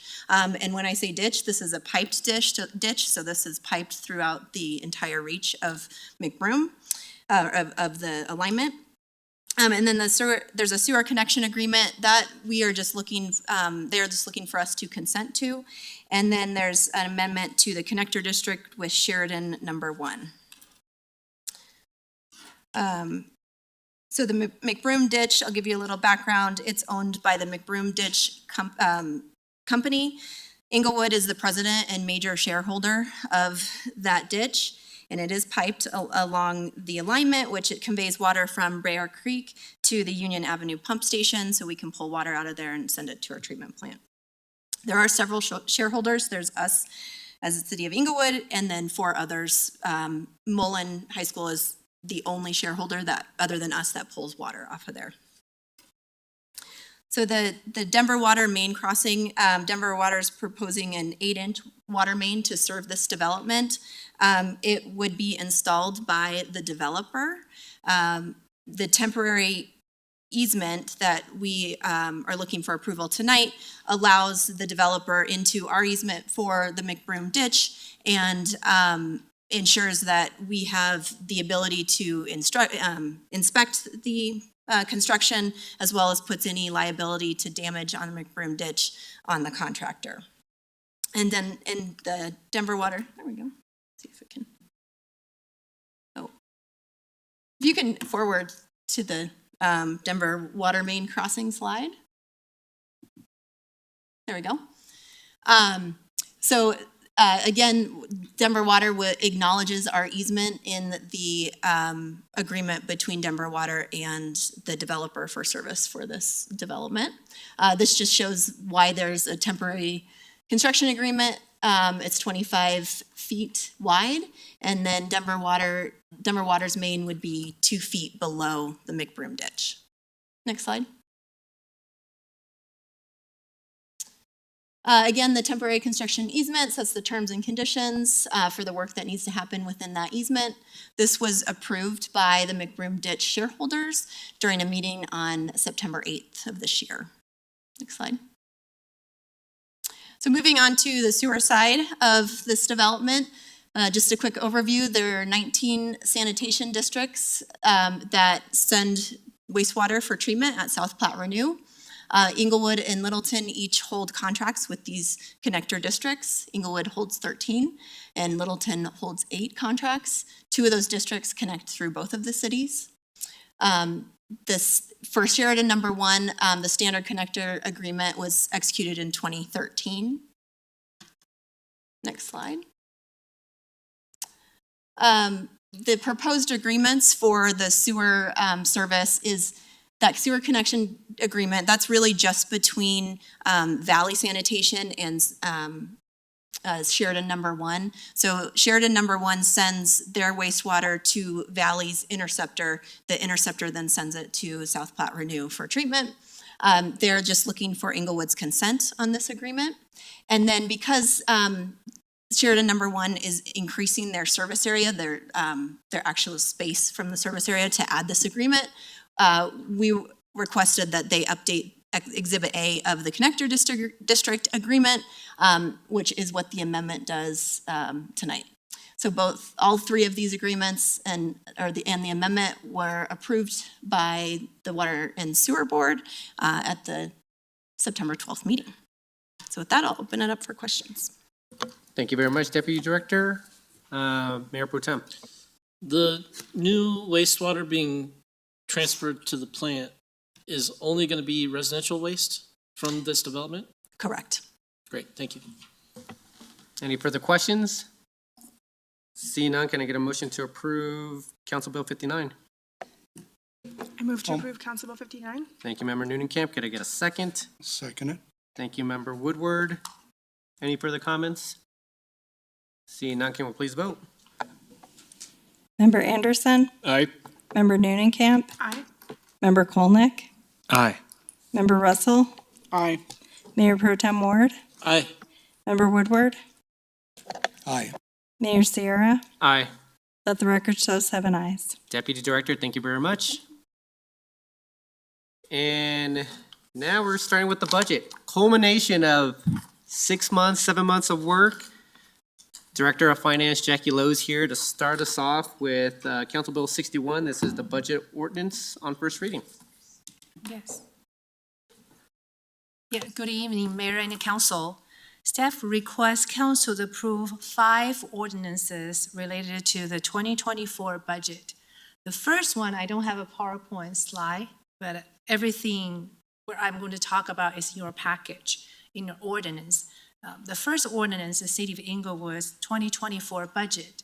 The second is City of Englewood's appropriations. Third is property tax mill levies.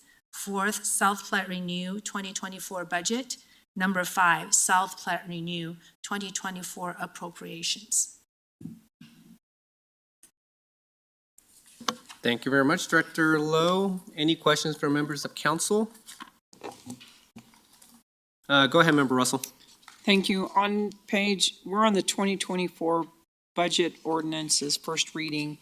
On page 4 of 5, it's talking about the police headquarters construction fund, and it says the balance, the beginning balance, I guess, $2,366,272. There's $50,000 income or revenue. Is that interest or? Yeah. In your ordinance, page 3 out of 5, under section 4, debt service fund, you're referring to the police headquarters general obligation bonds. Right, it's on revenues and expenditures. That's on section 4. And the yes, next, it's this. Yeah. It's different though. Correct. Police headquarter construction fund with revenue 50,000 and expenditures 600,000. You're referring to that, right? Yes. Yeah, 50,000. That's the interest earned. Okay, and then what did we spend 600,600 on? It's just a placeholder for any potential expenditures for supplies, for vests, because we are not expecting to receive as much from the forfeiture account in the future. So we just want to have a placeholder. we may not spend up to 600,000. Okay, so how many of these things in here are placeholders? I mean, because I know that's probably true of the Malley Center Trust Fund, the $35,000. Okay, so and how long do we have to spend that money in the police headquarters fund? I do not believe there is a restriction on the timing, but there's a restriction on the use of the funding. What we can But- spend it on? Yeah. Okay, and then the housing rehabilitation fund, it's on page 5 of 5. It shows $1,046,051 as the fund balance.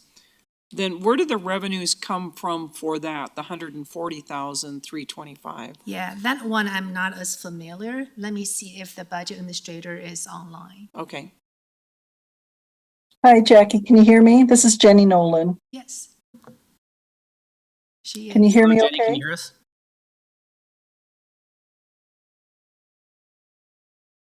Can you hear me I see her, okay? but I see her on mute. No, she's off mute. And now that's me. We lost Jenny. Can you hear me okay? This is Jenny. Can you hear me? Could We you may repeat not the have an answer if we don't question? have Jenny. I'm sorry, go ahead. Could the question be repeated? Maybe someone else in the room could answer. Yes. I would like to know where the revenue money came from in the housing rehabilitation fund on page 5 of 5 on the first ordinance. Yes, and I will take a stab at that, but I see we're lucky to have Nancy Fenton sitting next to you, who administers that fund. We get revenue from when we had the housing authority, we had properties that we had loans on, and we still get revenue from people paying those off. So when one of those properties sells, we get some of the proceeds back from the sale of those properties. And that is essentially a revolving loan fund for as long as that's not exactly the right term, but it's a fund that will continue getting funds until all of those properties sell. And what do we spend the money on? Like the $293,000? So we've actually spent that on a number of items. Some of our flood recovery dollars, can I get a head shake? Yes. Some of the flood recovery dollars that we allocated just recently from that program went to that. We fund our emergency repairs. I think some of that funding comes from there too. And Nancy, if you have anything to add, feel free. Okay, that's good. Thank you very much. And then I just have one other question. On the risk management fund, where do we get revenue from for the risk management fund? Yeah, that's an internal service fund, so each department will pay into that account. Okay, all right, thank you. Any further questions from members of council? We're going to go one by one through these. Obviously, we can ask questions through each of these budget ordinances, but can I get a motion to approve Council Bill 61? I move to approve CB 61. Thank you, Member Anderson. Could I get a second? Second? Thank you, Member Noonekamp. Any further comments? Seeing none, can we please vote? Member Anderson, Aye. Member Noonekamp, Aye. Member Kolnick, Aye. Member Russell, Aye. Mayor Pro Tem Ward, Aye. Member Woodward, Aye. Mayor Sierra. Aye. Let the record show 7 ayes. Thank you very much. Moving on to Council Bill 62. And this one is specific to 2024 appropriation. Yeah, that Correct. includes all the appropriations in our government type fund types and proprietary fund types. Include PIF, where you allocate 4.2 million from unassigned fund balance for PIF. Sounds great. Any questions from members of council? Go ahead, Member Woodward.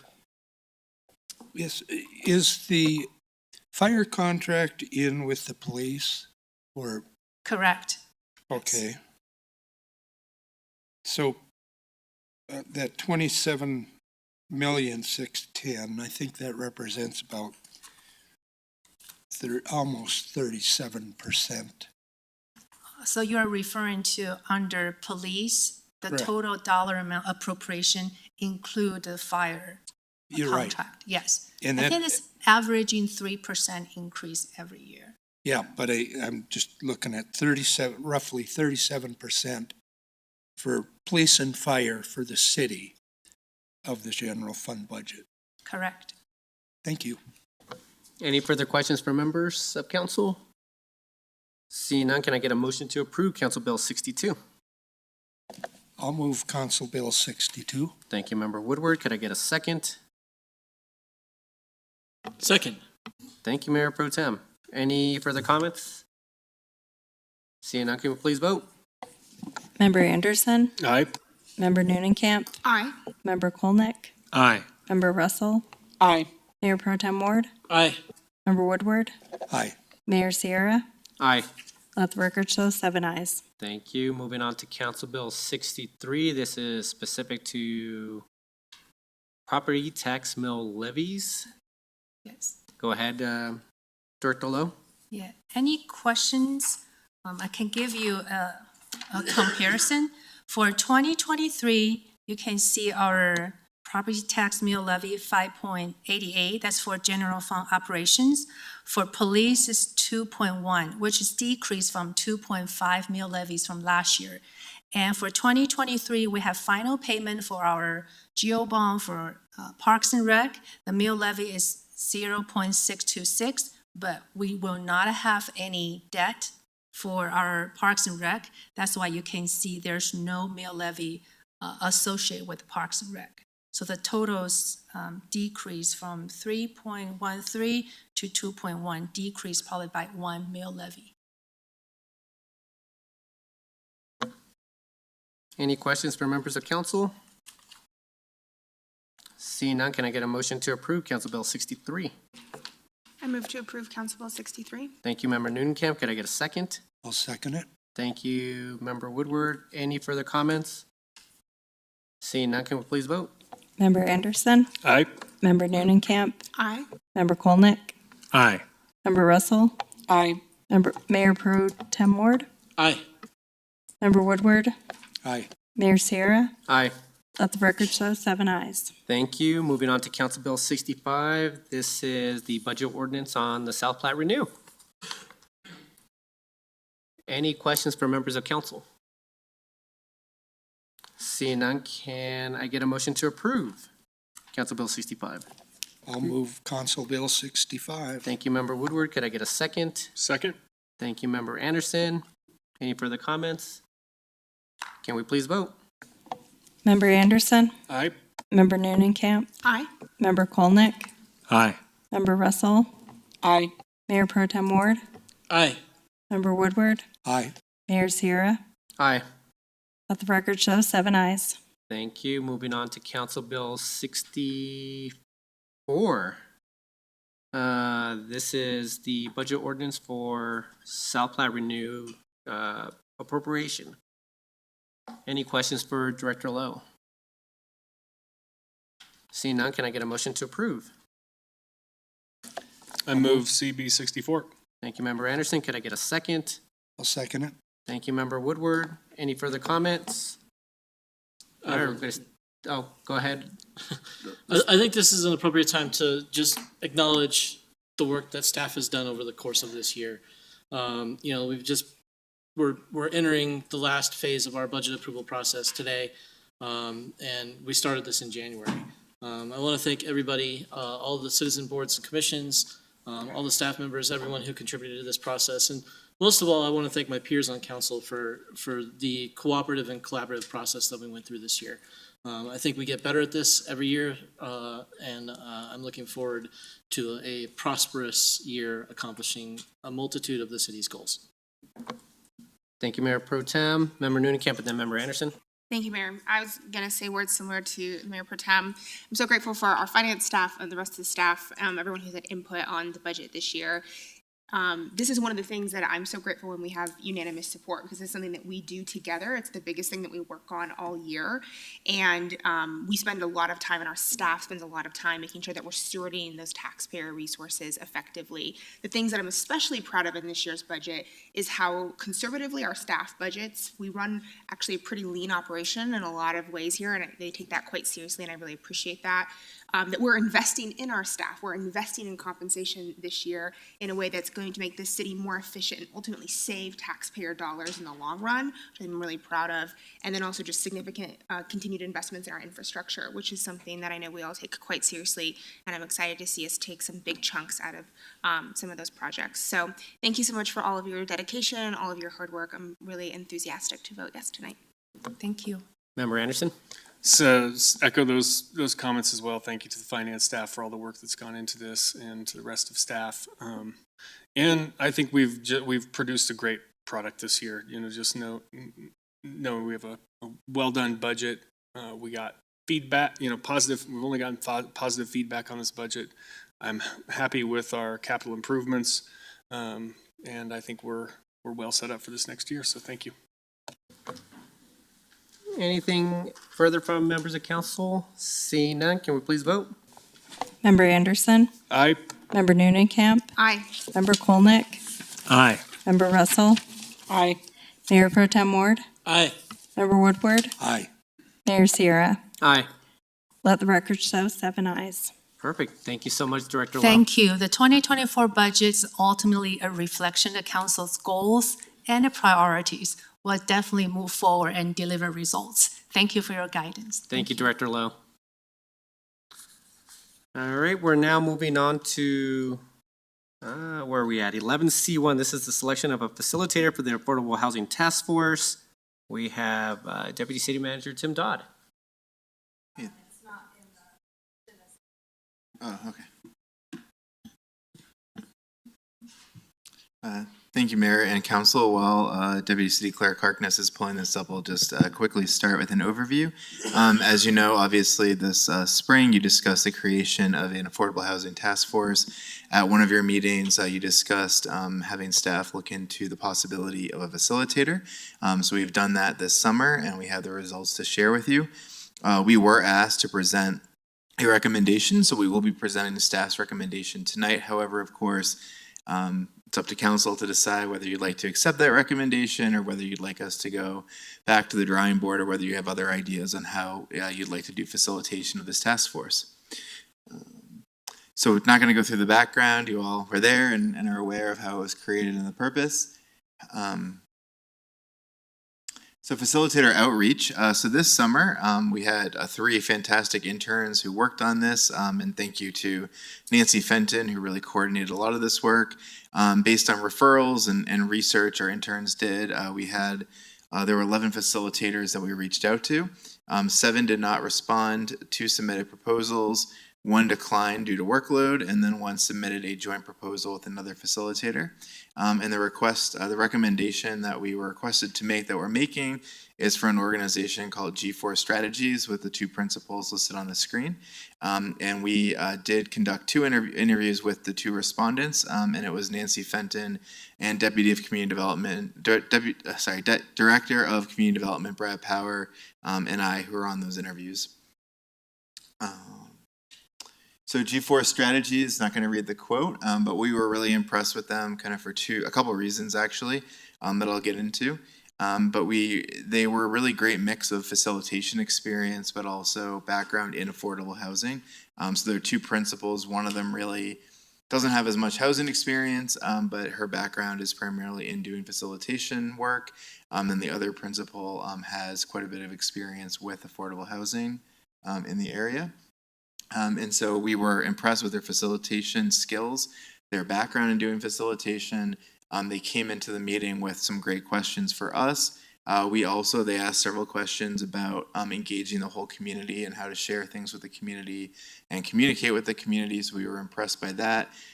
They asked a lot of questions trying to dive into the role of the task force and what we were trying to accomplish. how he would handle, if different members of the task force had different different ideas on things and how they would move forward with that. And again, they really impressed us with their knowledge based on what we had out there of the task force, of Englewood. They also had a pretty robust presentation and proposal that's in your packet, where they essentially laid out the cost per meeting and what they would do for each meeting, how they would prepare, how they would collect data on outcomes at the end of each meeting. And so that is the presentation. So that is our recommendation, but of course, council can move in any direction you'd like. Thank you so much, Deputy City Manager Dodd. Any questions? Go ahead, Mayor Pro Tem. So we've impaneled a portion of this task force. Does the facilitator know that they'll be getting additional members as the process progresses? They do, and that's actually maybe, if it's okay, Mayor Pro Tem and Council, a question for you too is, Director Power and Ms. Fenton and I met today, and so in terms of the consultant, the facilitator, if you do select them, they'd be ready to go this month. Would you like us to start the task force this month, or would you prefer for us to wait until November to start? I appreciate that question. I'll defer to my peers on council. Sure. Does anybody want to weigh in from members of council? Go ahead, Member Nunekamp. My only thought is that I think it would be helpful to make sure that we have enough design on the front end about the goals, the objectives, and the outcomes. So I would just hate to rush it, that we jump into it without making sure we're really tight on the front end. So I'm of the inclination that we should take our time, get it right, and then jump in. But that's just my perspective. Member Anderson? I would lean towards waiting till November to get the whole task force put in place. Thank you, Member Anderson. I'm leaning the same way. I'm looking at, what the timeline is here, and the first meeting being introductions, overviews, purposes, goals, and not having a full task force to sit in on that. I believe we should just wait to start until November. So that would be preference. If anybody disagrees with that, go ahead, Member Woodward. Well, it being September right now, and they're looking at their first date of October 5th. Will we have our new task members by then? Go ahead. Deputy. Yeah, so Member Woodward, when Ms. Fenton polled prospective members, we were looking at the first Thursday of the month as our typical meeting day. So, not knowing how things were going to proceed, we were thinking about starting in October. And so when our interns reached out to the different applicants, that was why they submitted it for October. But we could certainly start in November. When we met with them 2 weeks ago, we told them we may be starting a little bit later, and they were fine with that. Yeah, and looking at we have the interview scheduled for next week, next Monday. We wouldn't be voting on that. Well, technically, I guess we would vote on it that night. So, but that's basically like it's a 10-day turnaround for them to kind of, be ready for it. So it still sounds like, to me, I think the preference would be wait till November. Okay. And if I may, just to Member Nunecamp's point, one of the other things we were impressed by them is that, as you probably saw, they broke their proposal into 2 phases. And so if you're amenable to, sounds like you probably are, to starting in November, we would spend October doing phase 1, and then phase 2 would start in November. Would that require a modification to the current contract, because phase 1 only includes 90 minutes of time with the facilitator? Yeah, so phase 1, yes, is 1 meeting, but it's also a lot of discovery time. So I think what we would do is, if it is approved tonight, we would enter into a professional services agreement with them. And they responded just to an inquiry starting in October, but we could develop the contract so that it would start, in early October. Phase 1 would be through October, and then phase 2 is when the meetings would start. Okay. Member Nunekamp? Thank you, Mayor. One of the stated goals of this council coming out of this housing task force is a plan, right? A holistic plan, obviously one that can attract funding that we might become eligible for through the state. And I'm looking here at the deliverables, and it's mostly about the facilitation, the agendas, the recaps. How do you see the division of labor within the task force, and who will be actually doing the presentation, not only of the information so that the task force members had the opportunity to learn about housing strategies, and then also the drafting and compilation of the recommendations to council? Fantastic question, and it's one that we've talked a little bit about internally. So Ms. Fenton and I are the liaisons to the task force, and so our role will primarily be on scheduling, agendizing, room reservations, but also making sure that the goals of the task force are met.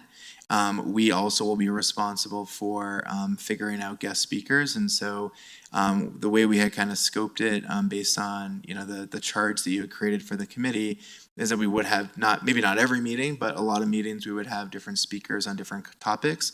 So that would be up to Ms. Fenton and I to figure those out based on your guidance and based on what the task force would like to see. Also, we have our executive director of the sorry, I'm blanking. Our housing authority and our director of community development will both be ex officio members. They both have a lot of experience in this area, so they will be lending the voice of subject matter experts that will help kind of guide the discussions. And the facilitator really will be running the meetings and then helping us kind of develop a plan. So I think the plan development will really be all of those folks would be involved. So it would be the housing authority director and Mr. Power that would be providing kind of the guidance in terms of what should be included in the plan and how to package it. The facilitator would help us kind of get to from point A to point B in terms of what's in the plan, and then Ms. Fenton and I would help probably put it all together, and then the task force would approve it before it would go to you. But that is a really important point because we did meet with some representatives from the city of Littleton, the Littleton Housing Authority. They've had a task force that's been a couple of years, and that was kind of the number one point of advice they gave us was to kind of have milestones and guideposts. And so the plan would be for us to do this for a year through, it sounds like, November of 2024, to come back to you with kind of results of what we've done so far, and then for you to tell the task force, thank you for what you've done, it's time to move on. We'd like to add these additional things to your charge. We'd like you to spend a year focusing on this. And so we're envisioning right now, though, at the very least, we'll come to you on an annual basis to kind of get your advice on what we should be doing with the task force. That's helpful. I appreciate that. Because we obviously want this to be towards a shared common goal that's going to be useful and meet the needs of the city. I assume that means also that while I appreciate that they suggested certain topics for certain evenings, that there's going to be some opportunity to adjust the calendar based on the goals of the actual task force. Okay, thank you. And this was, it was done to the best of our knowledge in the beginning, knowing that we're certainly going to make adjustments. Any further questions from members of council? Seeing none, can I get a motion to approve 11C1? I move to approve 11C1. Thank you, Member Noonekamp. Could I get a second? Second. Thank you, Mayor Pro Tem. Any further comments? Actually, I'm just going to clarify something. I kind of misspoke. Anytime we do the interviews for the Affordable Housing Task Force or for any group, we actually don't vote on it that night, so we actually wouldn't vote on it until October 2nd. So, but I just want to make that clarification since I missed it earlier. No further comments. Can we please vote? Member Anderson? Aye. Member Noonekamp? Aye. Member Kolnick? Aye. Member Russell? Nay. Mayor Pro Tem Ward? Aye. Member Woodward? Aye. Mayor Sierra? Aye. Let the record show 6 ayes and 1 nay. Thank you so much. Deputy City Manager Dodd, you have an overview of the 2023 Q2 strategic plan. Great, thank you, Mayor. And if it's okay if I ask you and council, obviously this can be a very detailed presentation. In the packet, I did include an update on each project in the plan and a few highlights. Just given the late hour, how much detail would you like me to go into? So we just kind of go through the highlights, skim through it. Is that a rhetorical?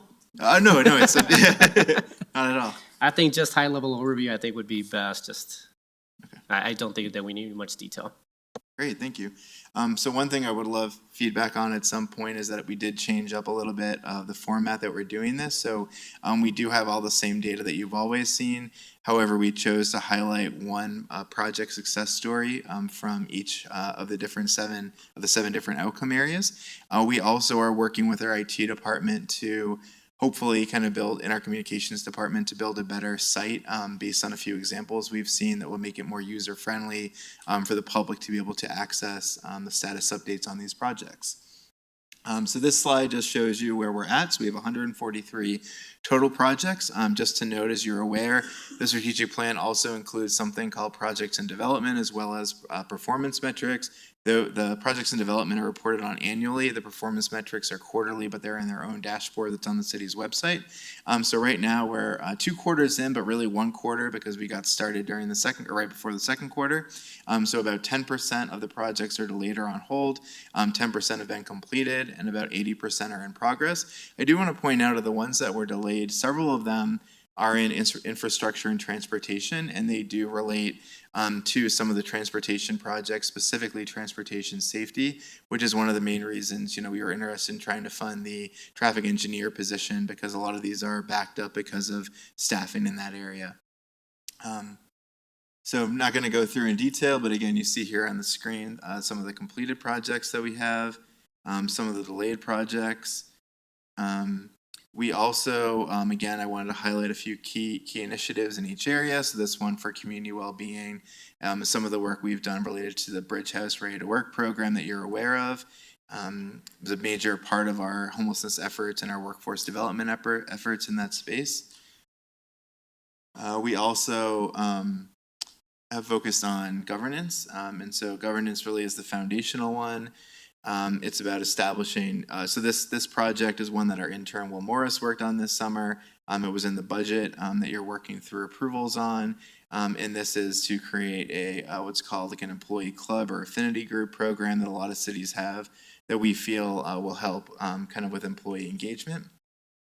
We also want to focus on, and I'm realizing the presentation that is up here is a little bit different than, it's the same content, but the layout is different than what was in your packet. So I apologize, not sure why that happened. But the economy business retention is obviously a major goal. What I want to point out in the economy area is that we obviously did a economic development strategic plan. And so we took quite a bit of the work that was in that plan and we connected it into the economy section of the strategic plan. So this highlights some of our different grant programs and initiatives related to business retention. We also, in infrastructure and transportation, this is a project you've heard quite a bit about, so I won't go into detail tonight, but the Dartmouth Bridge widening program. In neighborhoods, in this case, we implemented the neighborhood signage program. It's one where there's a lot of interest and interest that keeps growing. We continue to have more neighborhoods that are interested in this program. Obviously, this branding will help with the overall neighborhood program and what we're trying to achieve. Sustainability. So this is a project you heard about and approved, the electric vehicle plan. So this is something that council approved a few months ago. It was one of the major projects that we had in this goal area. And then finally in safety, you added a new goal in safety that was focused on communications and community engagement this past year. And so a project we wanted to highlight are the different programs and initiatives that the police department has done to engage the community. Over 45 events have been held with over 3,700 people participating.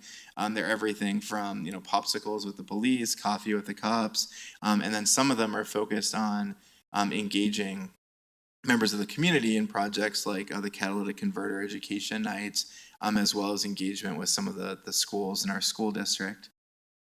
And that's the presentation. Thank you, Deputy City Manager. We'll start with Member Noonekamp and then Mayor Pro Tem. Thank you, Mayor. Thank you for this work. I know it's a lot happening behind the scenes, and it's really tremendous to see how many of these programs and projects are getting checked off the list, which is wonderful to see. And that only about 10% are in that delayed category. What information do we have about the projects that are being delayed? Do we have themes for why those things tend to be happening? Yeah, I think you remember Noonekamp. So in the back of your packet, I do have a chart that for each of the projects does have a little bit of a description. But I would say, honestly, and I need to go back and double check the numbers, but I think 6 or 7 of those are in infrastructure and transportation and related to not having a traffic engineer. I think across the board, some of them also have to do with staffing, and then in some cases it has to do maybe with working with a partner, and maybe there's been some challenges there and things like that. But I would say the main theme is staffing. I would also add that the contracts that you've seen that are pending or are about to come to you, I mean, there is millions and millions of dollars about to be let by this community for massive, massive infrastructure projects that have been years in the making through all of our master planning, our funding acquisition, financing, and we're just now really ready to spend those dollars. Fantastic. Thank you. Mayor Pro Tem. I love the new format. I like that each page says celebrating our successes, and I also like the summaries of the completed projects and even in certain cases the delayed projects. Very, very helpful for me to see these like bullet points. I'll also point out on the economy outcome area, the quote, what our community members are saying is really helpful for me to see the effect that we're having on our business stakeholders as well as our residents. So I like everything about this new format. Very helpful for me. Yeah, thank you, Mayor Pro Tem. And that's something that we've been trying to work on more is having kind of the hard numbers, but also kind of matching it with an anecdotal story that kind of makes it more impactful to talk about how specific community members have benefited from a project. Any further comments from council? Seeing none, can I get a motion to approve the 11C2? I move to approve 11C2. Thank you, Member Noonan-Camp. Could I get a second? Second. Thank you, Mayor Pro Tem. Any further comments? Seeing none, can we please vote? Member Anderson? Aye. Member Noonan-Camp? Aye. Member Kolnick? Aye. Member Russell? Aye. Mayor Pro Tem Ward? Aye. Member Woodward? Aye. Mayor Sierra? Aye. Let the record show 7 ayes. Thank you so much, Deputy City Manager, Thank for you. your work on this, and thank you very much for the presentation tonight. Have a good night. Thank you. All right, we're moving on to Mayor's Choice. Just a couple of items. These aren't part of the proclamations that we have approved. Just want to see if anybody had, if we're okay with just bringing back the library card sign of proclamation as well as the conflict resolution proclamation. No disagreement? Go ahead, Member Noonan-Camp. No disagreement, but I also think that these are two that we should consider putting on the pre-approval list Okay. when we look at that again next year. Sounds great. Cool. When we get that list, I'll make sure. City Manager, can you make sure that those two proclamations that we talk about it as part of the regular approval? All right, so then moving on to discussion of interview date time for Affordable Housing Task Force. City Manager Lewis, just correct me if I'm wrong. We're planning on starting the meeting early next week to start conducting the interviews. Is it Yes, 5:30 that we're thinking about starting? Go ahead, Deputy City Manager. Yes, Mayor. We have it. Nancy Fenton and I scoped it out today, and we, with the interviews that we have, it would take approximately an hour and a half. So we were wondering if you'd be willing to start meeting at 5:30. Any disagreement with starting at 5:30? So it's about an hour and a half to 2 hours. Is that correct, Deputy City Manager? Okay. That's correct. All right.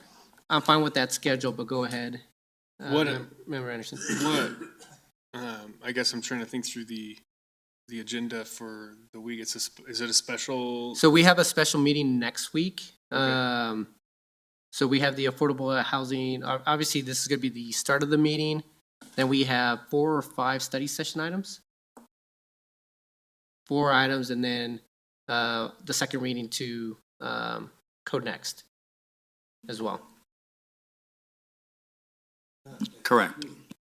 So we have to wait another week on that? Well, the original publication notice was for next week, and so we published at 9:36 tonight, so we would be able to vote sometime after 9:36 next week.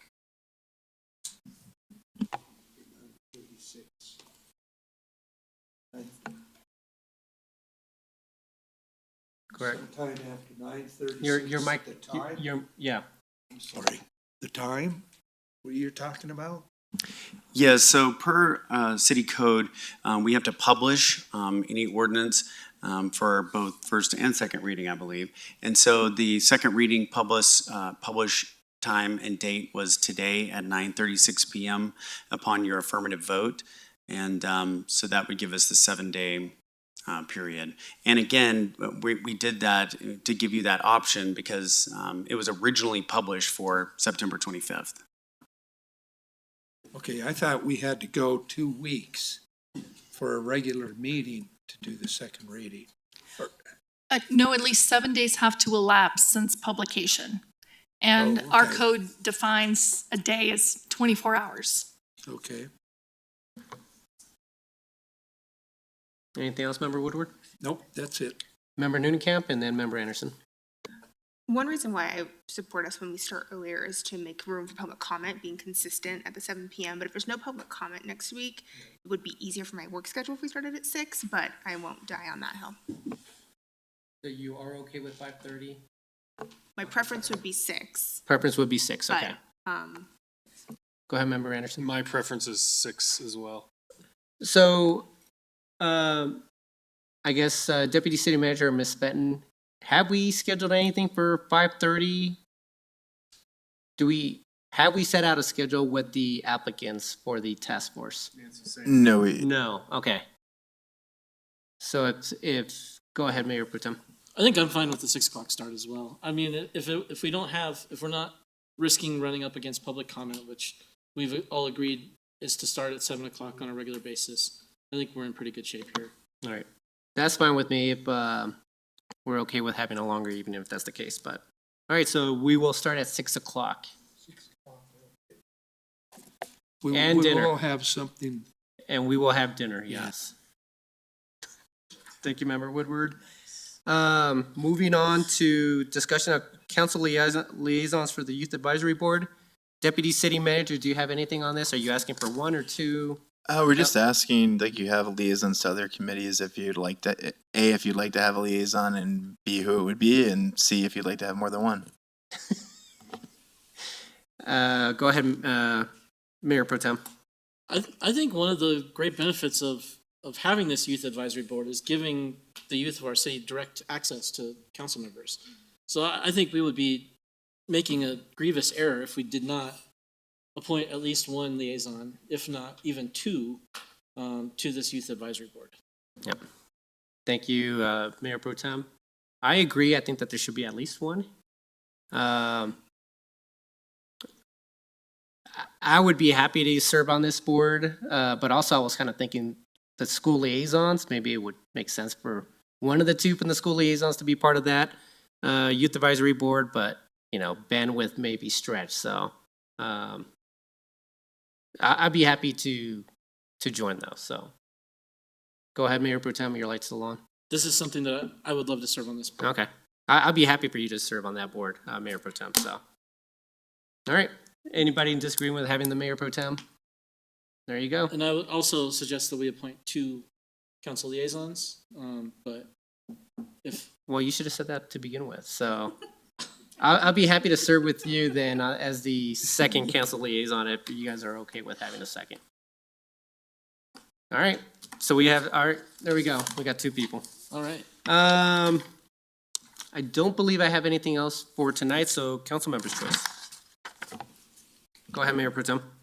Sorry. I believe Member Russell probably Go went ahead. first. I just wanted to extend my thanks to the Englewood School District. Some of you may have seen the invitation to last Friday night's football game against Littleton. They set up a special area for invited guests, sent complimentary tickets and a nice little swag bag. So Mrs. Ward and I attended the football game where Englewood prevailed over Littleton. It was a really fun event. The second half, much better than the first half. Member Noonekamp was there with us for the first half as well. So if you have the opportunity to ever attend an Englewood football game, it's an event not to be missed. All right. Anything else, Mayor Pro Tem? That's all I have. Thank you. Go ahead, Member Russell. I do believe that Mr. Crabtree brought up a very good point.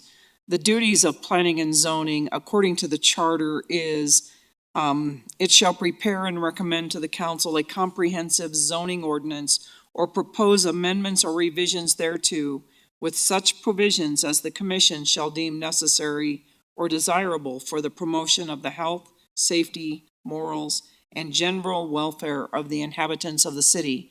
The commission shall hear applications for amendments, modifications, or revisions of zoning ordinances and shall forward such applications to the council with its recommendations thereon. The recommendations of the commission shall not be binding on the council. However, no general city plan, nor zoning ordinance, nor any modification, amendment, or revision thereof shall be considered by the council unless the same shall have been first submitted to the commission for its examination and recommendation. The commission shall conduct any public hearings as they deem necessary. I believe according to our charter, because we sufficiently amended the ordinance, it needs to go back to planning and zoning before the final vote. And so there is a process when we make laws, and we all took an oath to abide by the charter. And the charter says that when significant amendments have been made, it needs to go back to planning and zoning. Thank you, Member Russell. Anything else on that? No, I move that we will send it back to planning and zoning. Thank you, Member Russell. So Member Russell's making a motion to move, I'm